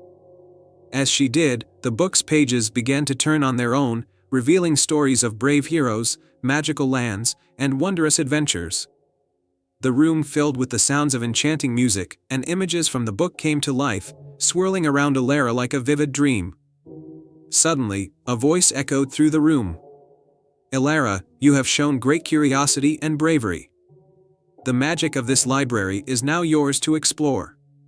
But remember, true magic lies not just in the stories but in the heart of the reader." Elara spent hours exploring the magical tales, meeting mythical creatures, and embarking on incredible adventures. She realized that the real magic came from the power of imagination and the joy of discovering new worlds through stories. When Elara finally left the library, she felt a sense of fulfillment and wonder. Alaric bade her farewell with a knowing smile. "You have proven yourself worthy, Elara. The library will always be here for you, and its magic will be a part of you." As Elara returned to her village, she shared the tales and magic she had experienced with everyone. The library's enchantment continued to inspire and delight, and Elara's stories became legendary among the villagers. And so, the hidden library remained a beacon of wonder and imagination, waiting for the next curious soul to discover its magic and embark on a journey of their own. The end. In a quaint village nestled between lush hills and shimmering streams, there lived a kind-hearted girl named Elara. She was known for her curious spirit and unyielding kindness. One crisp autumn morning, as she walked through the forest gathering wildflowers, she stumbled upon a hidden glen bathed in golden light. At the heart of the glen stood an old, gnarled oak tree with a peculiar lantern hanging from one of its branches. The lantern was covered in intricate vines and glowing softly with an otherworldly light. Elara's curiosity piqued, and she gently reached out to touch the lantern. The moment her fingers brushed against it, the light flared brightly, and a figure emerged, a graceful, ethereal woman in a flowing gown. "I am Seraphina, the guardian of the lantern," the figure introduced herself with a warm smile. "For centuries, this lantern has been a beacon of hope, guiding lost souls and granting wishes to those with pure hearts. You have freed me from my eternal slumber. In gratitude, I will grant you one wish." Elara was taken aback but quickly collected her thoughts. She had always dreamed of helping her village thrive, for many of its people were struggling through harsh winters and bountiful crops were scarce.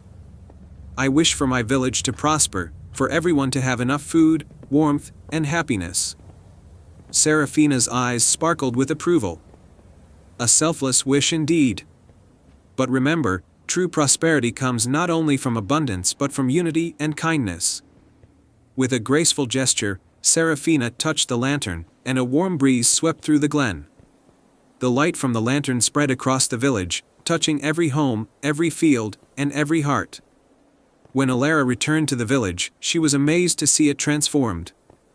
The fields were lush with golden crops, the wells brimmed with crystal-clear water, and the once quiet homes were filled with laughter and joy. News of their newfound prosperity spread quickly, and the village began to flourish like never before. But the true magic wasn't just in the wealth that appeared, it was in the way the villagers had come together. They shared their blessings, helping each other with the harvests, supporting those in need, and celebrating their newfound unity. Months passed, and the village continued to thrive. Elara never forgot the glowing lantern and Seraphina's words. She became a beacon of kindness and wisdom herself, reminding everyone of the importance of generosity and cooperation. One day, as Elara walked through the forest, she returned to the hidden glen, hoping to express her gratitude to the guardian. However, the lantern and the magical glen had vanished, leaving behind only the whisper of the wind and the rustling of the leaves. But Elara knew that the true magic of the lantern was in the hearts of the villagers. The prosperity they enjoyed was a reflection of their unity and compassion. As the years went by, the village became a legend, a place where the story of the enchanted lantern inspired many to believe in the power of kindness and the magic of a selfless wish. And so, the tale of the enchanted lantern lived on, reminding all who heard it that sometimes the greatest magic of all comes not from the wonders we see, but from the goodness we share. Once upon a time, in a land far away, there was a beautiful forest called the Enchanted Forest.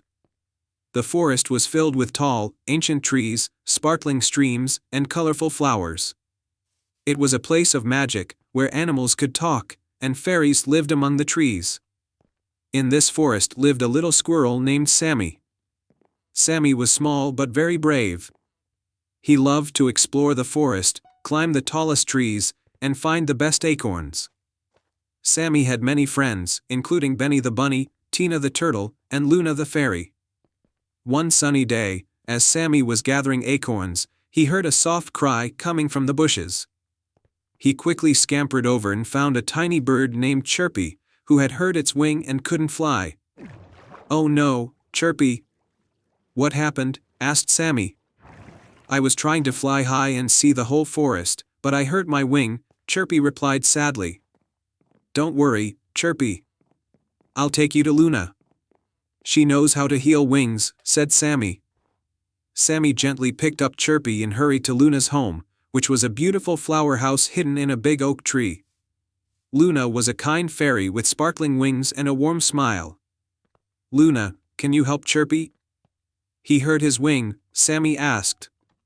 Luna looked at Chirpy's wing and smiled. "Of course, I can help. But we need a special healing flower that grows in the deepest part of the forest." Sammy's eyes widened. The deepest part of the forest was known to be mysterious and a little scary, but Sammy was determined to help his friend. "I'll go get the flower," said Sammy bravely. Luna gave Sammy a little map and a tiny pouch of fairy dust for protection. Sammy set off on his adventure, feeling a mix of excitement and a bit of fear. As Sammy ventured deeper into the forest, he saw many amazing sights. He crossed a sparkling blue stream, where he met a friendly frog who showed him the way. He walked through a meadow of colorful flowers, where butterflies danced around him. Finally, Sammy reached the deepest part of the forest. The trees were tall and dark, and it was very quiet. Sammy took a deep breath and followed the map. He soon found the special healing flower, glowing softly in the shade of a big tree. Just as Sammy picked the flower, a loud growl echoed through the forest. A big, shadowy figure emerged from the trees. It was a giant bear, looking very grumpy. "Who dares to take my flower?" the bear growled. Sammy was scared but stood tall. "I'm Sammy, and I need this flower to help my friend Chirpy." The bear looked at Sammy for a moment and then sighed. "I see. I used to be a kind bear, but I became grumpy because I was lonely. No one ever visited me here." Sammy felt sorry for the bear. "I'm sorry you're lonely. Maybe you can come back with me and meet my friends. We would love to have you." The bear's eyes softened. "You would do that for me?" "Of course," said Sammy. "Everyone deserves friends." The bear smiled and agreed to come with Sammy. Together, they walked back to Luna's house. Luna healed Chirpy's wing with the special flower, and Chirpy was soon flying happily again. Sammy introduced the bear to all his friends, and they welcomed him warmly. The bear, whose name was Bruno, became a beloved member of the forest community. He was no longer lonely and grumpy but happy and kind. From that day on, Sammy, Chirpy, Luna, and all their friends, including Bruno, lived happily in the Enchanted Forest. They went on many adventures together and always helped each other, knowing that true friendship was the greatest magic of all. And so, the Enchanted Forest remained a place of wonder and joy, where everyone, big or small, was welcome. The end. Once upon a time, in the magical realm of Viridia, there was a quaint village named Inkwell, famous for its scholars and scribes. The village was nestled at the foot of the Misty Mountains, where legends spoke of hidden treasures and enchanted artifacts. Among the villagers was a young girl named Lyra, who dreamed of becoming the greatest storyteller in all of Viridia. Lyra lived with her father, a humble scribe who taught her to read and write. Despite their modest means, Lyra's father always encouraged her to follow her dreams. He often told her tales of the enchanted quill, a magical quill said to have the power to bring stories to life. According to legend, the quill was hidden in the heart of the Misty Mountains, guarded by ancient enchantments and mythical creatures. One crisp autumn morning, as Lyra was helping her father organize his manuscripts, a mysterious traveler arrived in Inkwell. He was an old man with a long, flowing beard and eyes that twinkled with wisdom. He introduced himself as Orion, a wandering sage, and spoke of a great prophecy. A young scribe with a heart full of stories will find the enchanted quill and use its magic to save Viridia. Lyra's heart raced with excitement. She knew that she was the one destined to find the quill. With her father's blessing and Orion's guidance, Lyra set out on her journey, determined to uncover the legendary artifact. As she entered the Misty Mountains, Lyra encountered her first challenge, a dense, enchanted forest that seemed to have no end. The trees whispered secrets, and the path ahead was shrouded in fog. Remembering her father's lessons, Lyra took out her journal and began to write a story about a brave girl who could see through the fog with the light of her heart. As she wrote, her words came to life, and the fog lifted, revealing a clear path. Lyra continued her journey until she reached a rushing river, its waters too wild to cross. On the riverbank sat a wise old tortoise named Terran, who greeted her with a knowing smile.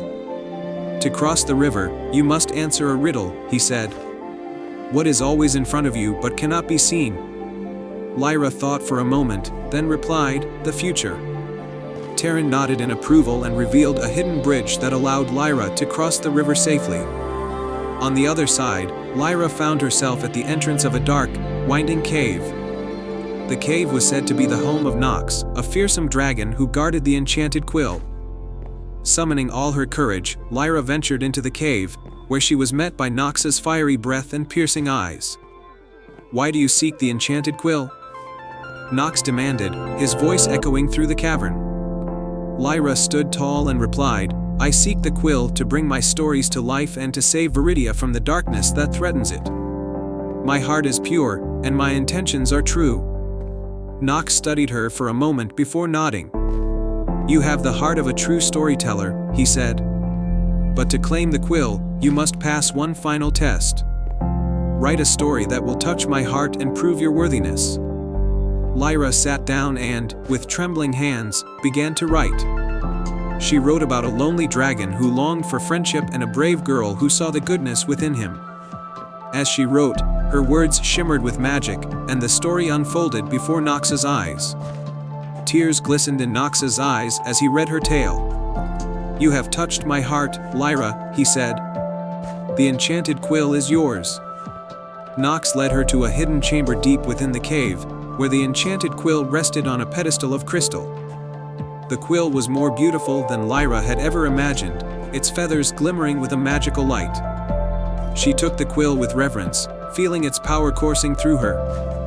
With the enchanted quill in hand, Lyra returned to Inkwell, where she was greeted with joy and celebration. Using the quill's magic, she wrote stories that brought hope and happiness to the people of Viridia. Her tales of bravery, kindness, and friendship came to life, transforming the kingdom and banishing the darkness that had threatened it. Lyra's father watched with pride as his daughter's dreams came true. And Orion, the wandering sage, smiled, knowing that the prophecy had been fulfilled.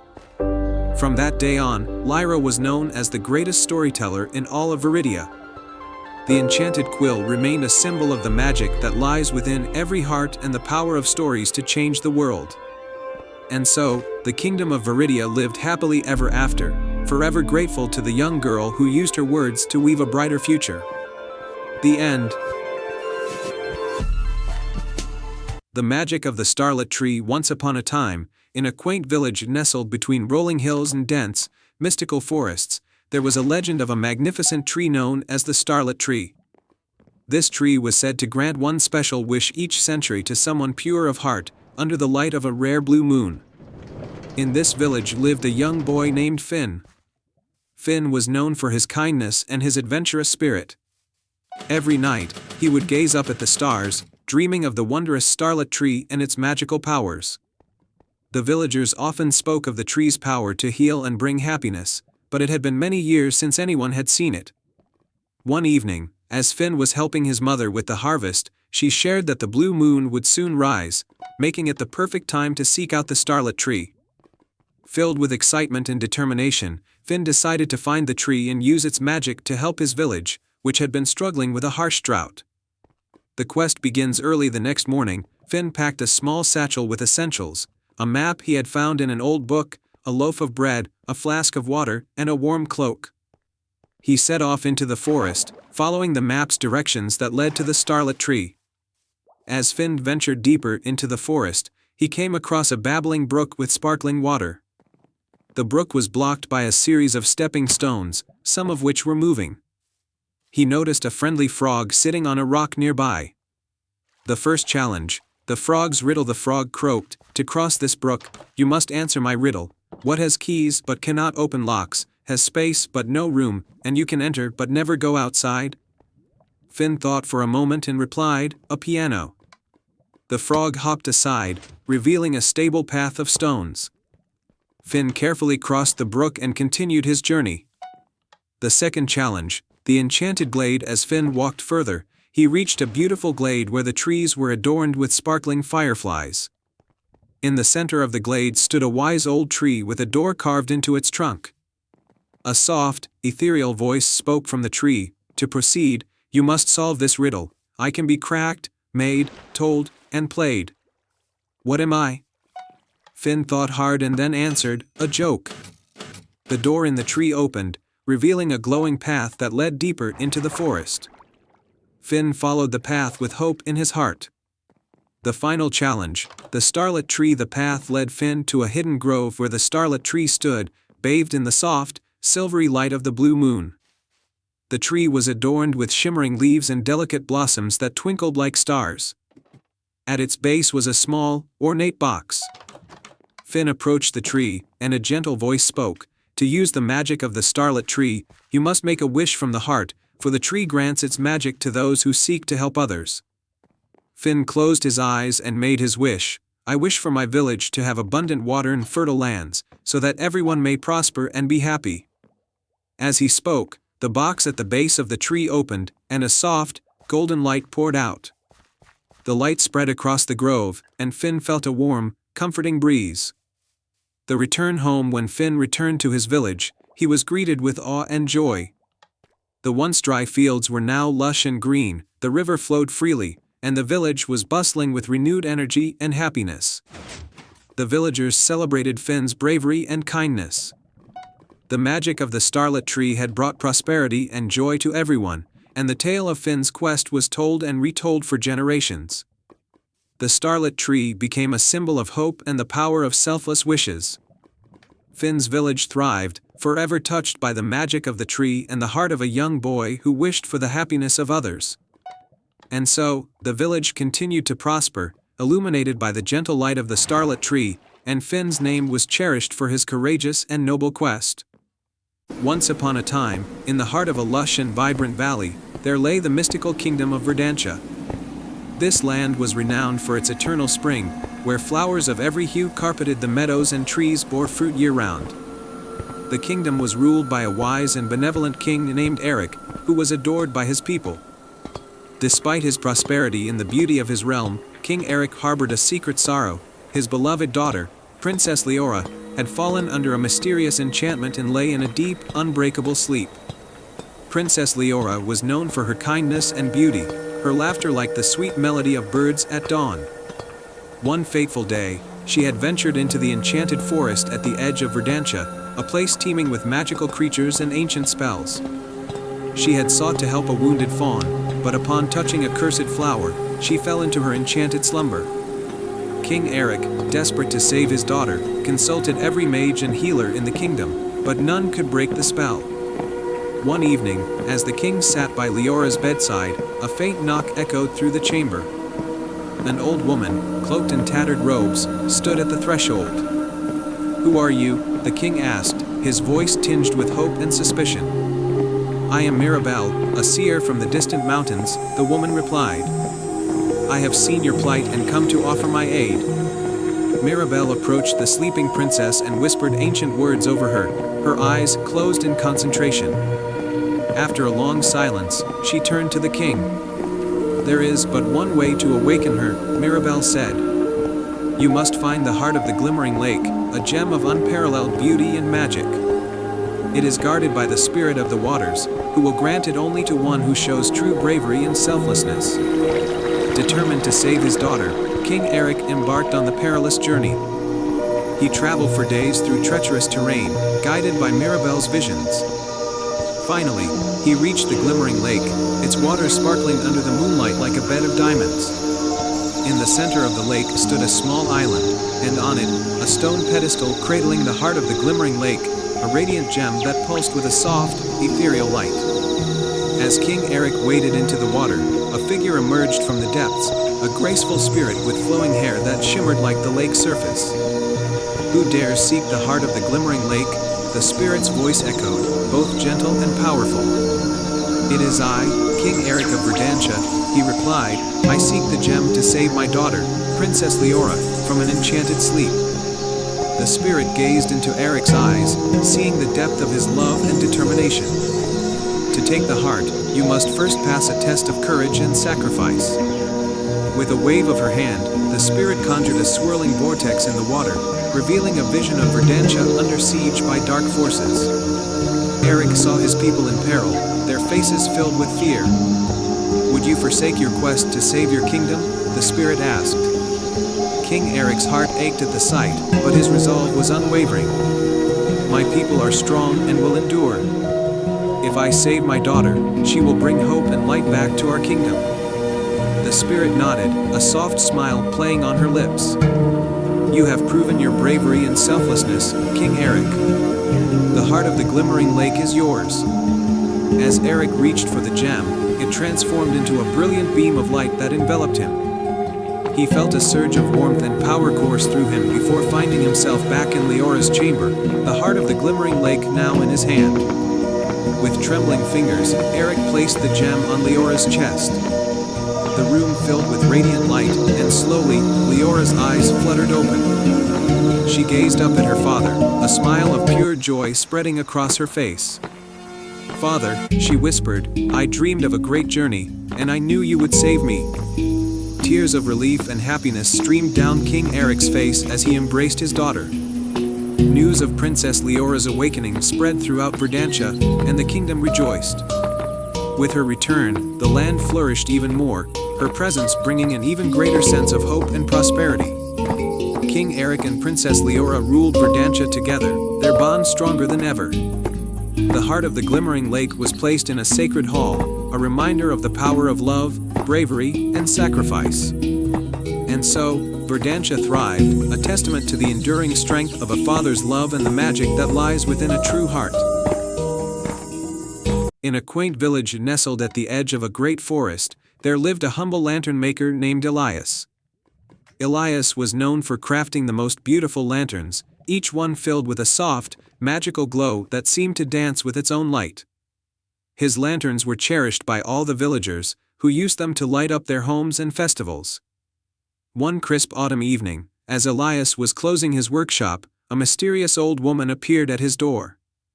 Her cloak was tattered, and her eyes sparkled with an ancient wisdom. She introduced herself as Isolde, a traveler from a distant land. I have heard of your remarkable lanterns, Isolde said, her voice like a soft breeze. I have a special request for you. Elias welcomed her in and listened as Isolde explained her request. She wanted a lantern that could hold the light of the moon, a lantern that could shine with a magic so pure it would help guide lost souls back to their paths. Elias was intrigued and agreed to the challenge. Isolde handed him a small vial filled with a silvery liquid. This is moonlight essence, she explained. It will help you capture the moon's light. But remember, the lantern must be made with a heart full of kindness and courage. The lantern's creation over the next few days, Elias worked tirelessly on the lantern. He crafted the frame from the finest silver and adorned it with intricate patterns of stars and moons. Each night, he carefully mixed the moonlight essence into the lantern's glass, watching as the liquid shimmered and glowed with a soft, ethereal light. Despite his efforts, the lantern's light seemed to flicker uncertainly. Elias felt a growing sense of doubt. He worried that he might not be able to create the lantern that Isolde had asked for. One night, as Elias sat by his workbench, he heard a soft knock at his door. It was a young girl named Clara, who had come to ask Elias for help. Her beloved pet cat, Luna, had gone missing, and she was heartbroken. Elias immediately offered to help Clara search for Luna. He took his lantern with him, hoping that its light might guide them. They searched through the village and into the forest, calling for Luna. The lantern's soft glow illuminated their path, but Luna was nowhere to be found. The forest's mystery. As they ventured deeper into the forest, the lantern's light began to shine brighter and steadier. The trees seemed to part for them, guiding their way. Soon, they came across a hidden grove bathed in moonlight. In the center of the grove was a large, ancient tree with a hollow trunk. To their surprise, Luna was curled up inside, safe and sound. Clara's eyes filled with tears of joy as she scooped up her furry friend. Elias noticed something extraordinary. The lantern's light had turned into a warm, steady glow, illuminating the grove with a magical radiance. He realized that the lantern's true power was not just in capturing the moon's light, but in the kindness and courage behind it. The lantern's true magic. When Elias and Clara returned to the village, Isolde was waiting at the workshop. She examined the lantern, now glowing with a steady, magical light that seemed to pulse with life. "You have created something truly special," Isolde said, smiling warmly. "The lantern's magic comes not only from the moonlight essence but from the heart that made it." Isolde explained that the lantern's light had a unique ability to guide and protect those who were lost, reflecting the kindness and courage of the one who crafted it. It had helped Clara find her beloved pet and had illuminated the path in a time of need. A new beginning. With her task completed, Isolde prepared to leave. She thanked Elias for his hard work and presented him with a beautiful, ancient book of lantern-making techniques, filled with spells and designs from across the ages. Elias felt a renewed sense of purpose and inspiration. He continued to make lanterns for the village, but now each lantern was imbued with a bit of the magical glow he had discovered. The villagers marveled at the new light, which seemed to shine with an even more profound magic. As for Clara, she often visited Elias and shared stories of how the lantern's light had guided her and her family through dark times. The lantern had become a symbol of hope and guidance for the entire village. And so, the humble lantern maker and his enchanted lantern brought light and warmth to many lives, thanks to a bit of moonlight, a kind heart, and a touch of magic. The end.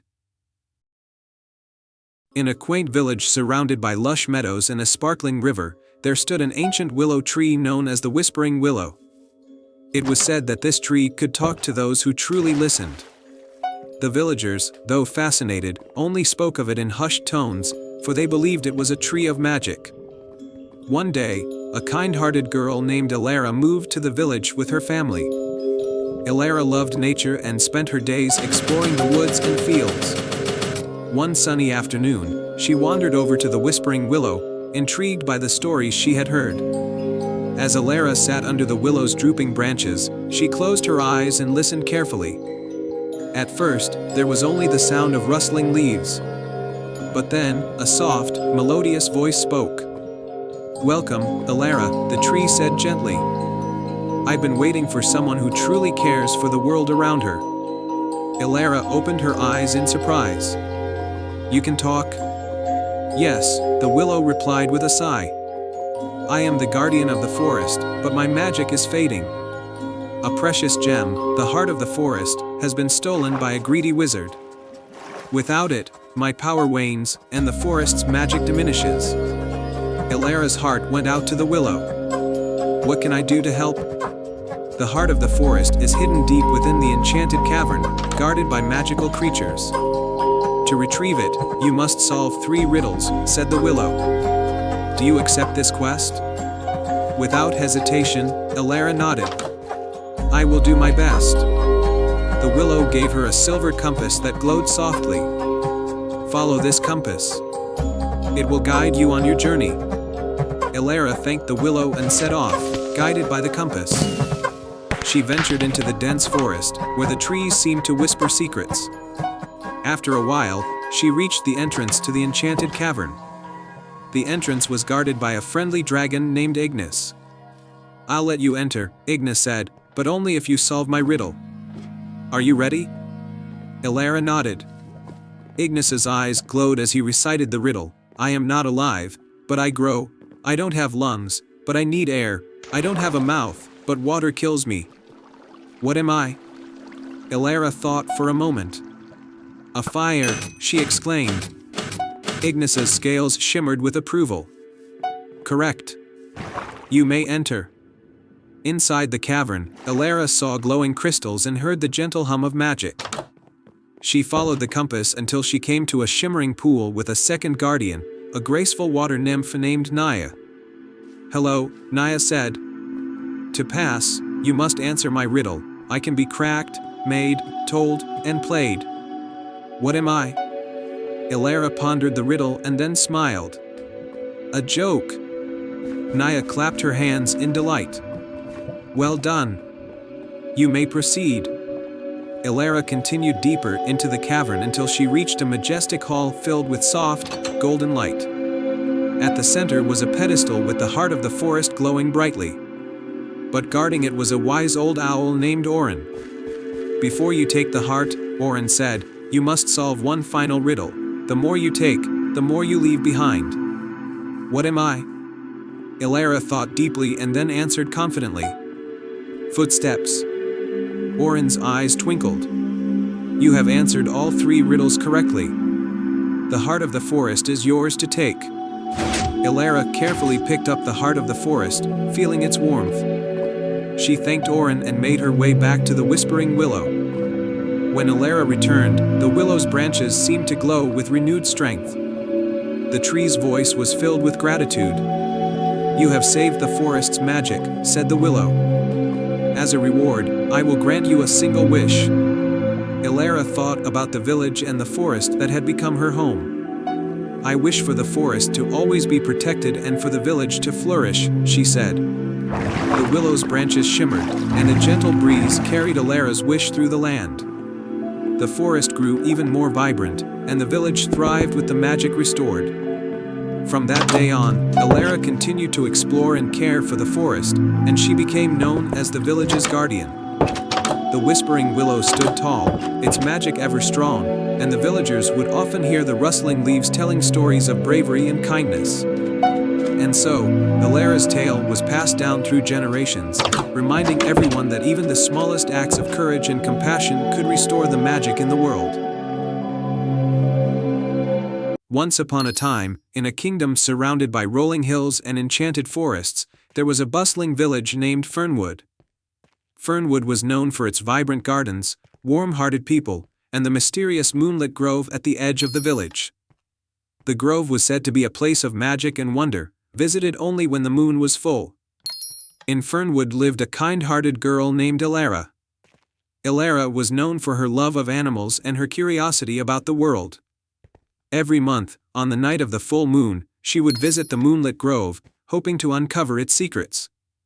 One evening, as the full moon rose high in the sky, Elara ventured into the grove, guided by its soft, silver light. As she wandered among the ancient trees, she noticed a faint, melodious tune coming from deep within the grove. Following the music, she discovered a hidden clearing bathed in moonlight.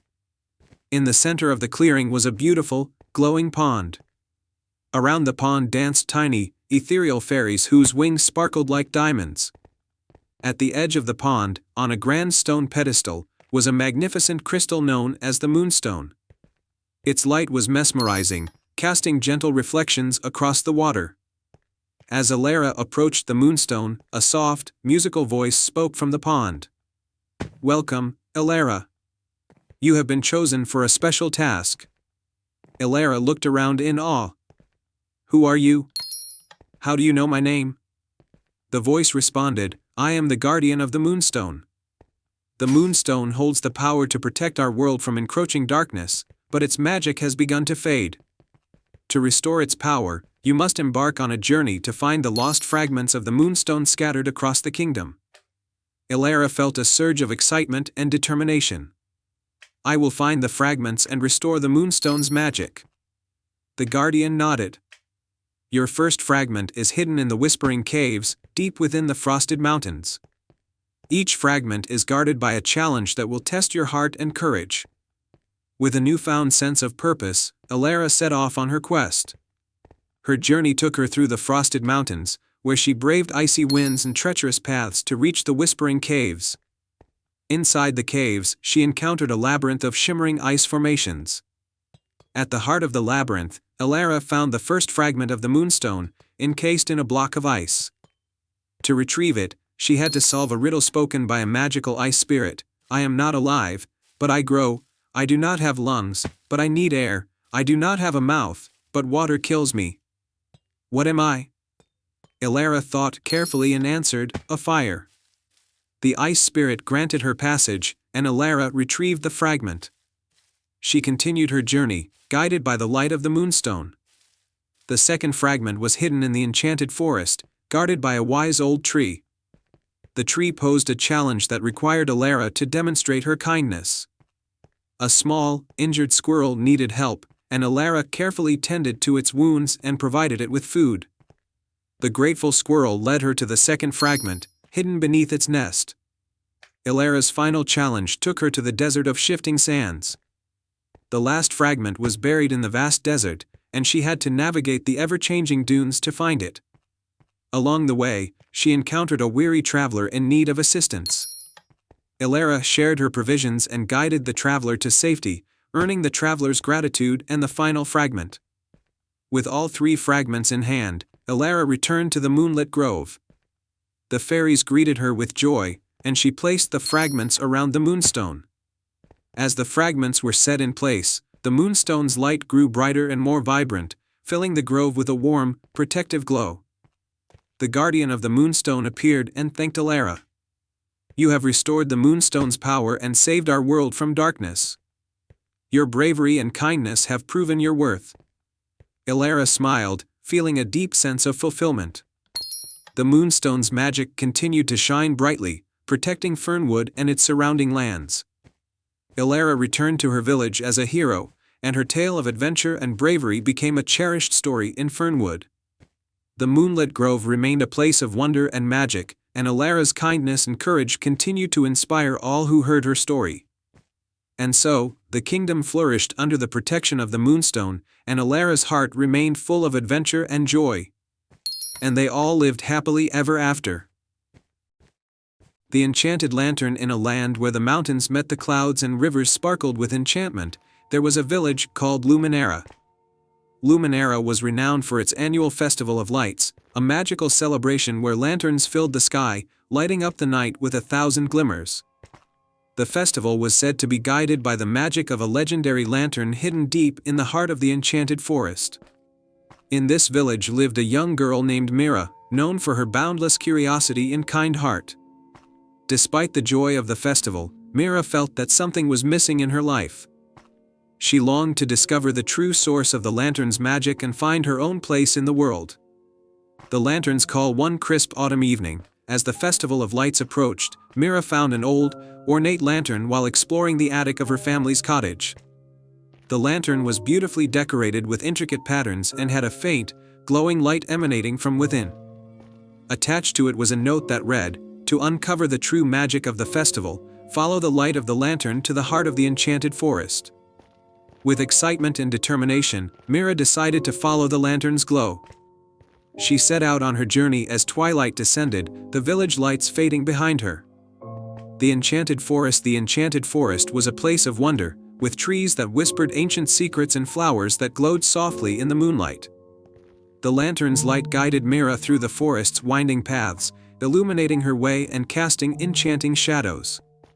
As she walked, she encountered a series of magical creatures, a mischievous fox with glowing eyes, a wise old owl who offered her cryptic advice, and a gentle deer that led her to a hidden waterfall. Each creature gave Mira a piece of advice, helping her understand that her journey was not just about finding the lantern's magic, but also about discovering her own inner light. The heart of the forest. After a long journey, Mira arrived at a serene glade bathed in moonlight. At the center of the glade stood a grand, ancient tree with a trunk that shimmered like stardust. The lantern's light grew brighter as she approached the tree, revealing a hidden door at its base. With a sense of awe, Mira opened the door and stepped inside a hidden chamber. The chamber was filled with the soft glow of countless lanterns, each one reflecting different colors and patterns. In the center of the room was a magnificent, radiant lantern, larger and more beautiful than anything Mira had ever seen. The lantern's secret. As Mira approached the lantern, a gentle voice filled the chamber. "Welcome, Mira. You have shown courage and kindness, and your heart has guided you here. This lantern holds the true magic of the Festival of Lights. It represents the light within each person, a reminder that the most powerful magic comes from within." The radiant lantern's glow enveloped Mira, and she felt a warm, comforting sensation. The chamber seemed to come alive with the light of countless lanterns, creating a breathtaking display of colors and patterns. The return with a newfound understanding and a heart full of warmth, Mira returned to Luminera. The village was preparing for the Festival of Lights, and the lanterns were being set out to illuminate the night. As Mira arrived, she shared the story of her journey and the lessons she had learned.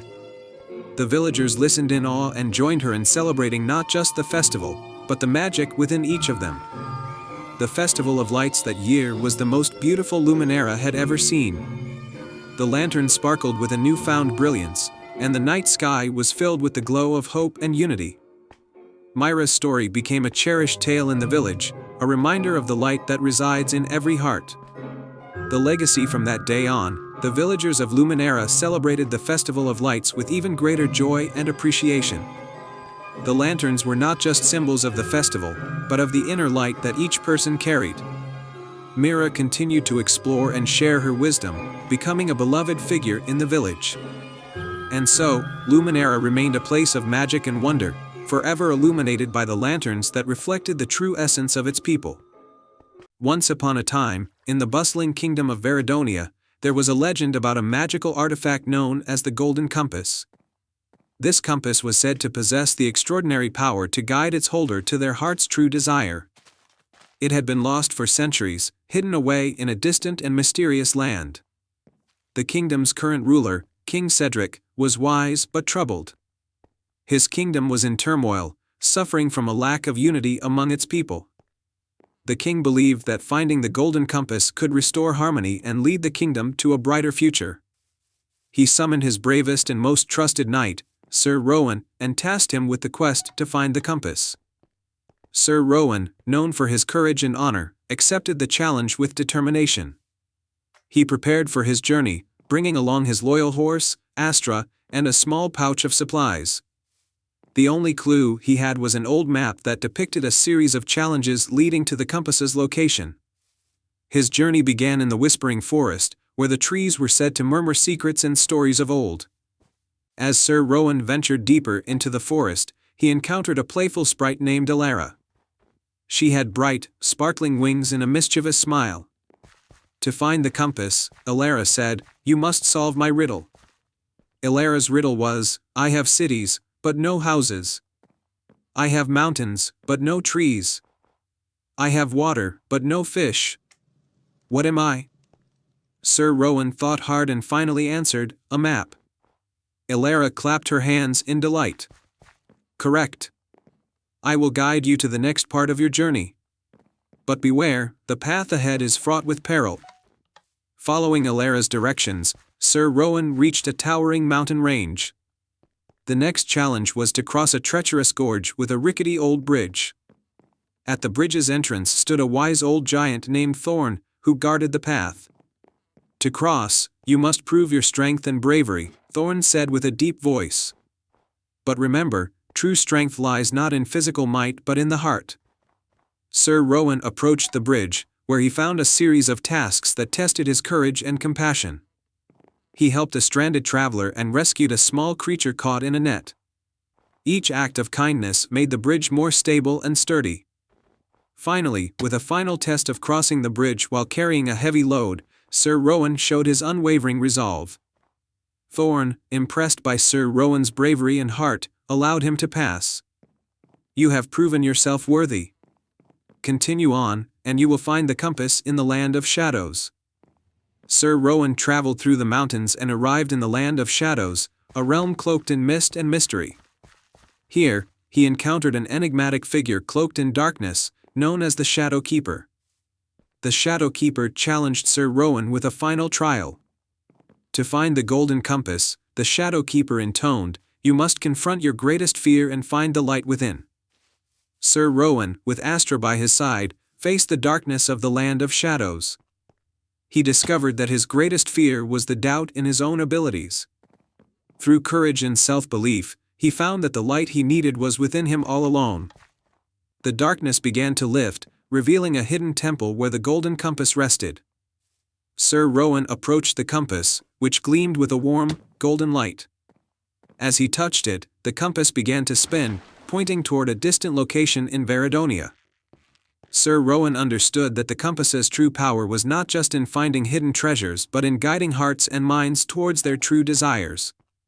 He returned to Veridonia with the golden compass, and its magic began to work wonders. The compass led the people of the kingdom to come together, bridging gaps and fostering unity. The kingdom's problems began to resolve as people worked together to create a brighter, more harmonious future. King Cedric was overjoyed with the transformation. He honored Sir Rowan for his bravery and wisdom, and the golden compass was placed in a special chamber within the castle, a symbol of hope and guidance for generations to come. The tale of Sir Rowan and the golden compass became a cherished story in Veridonia, reminding everyone of the power of courage, unity, and the light that exists within each heart.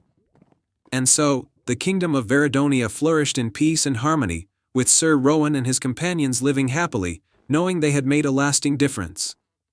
And they all lived happily ever after.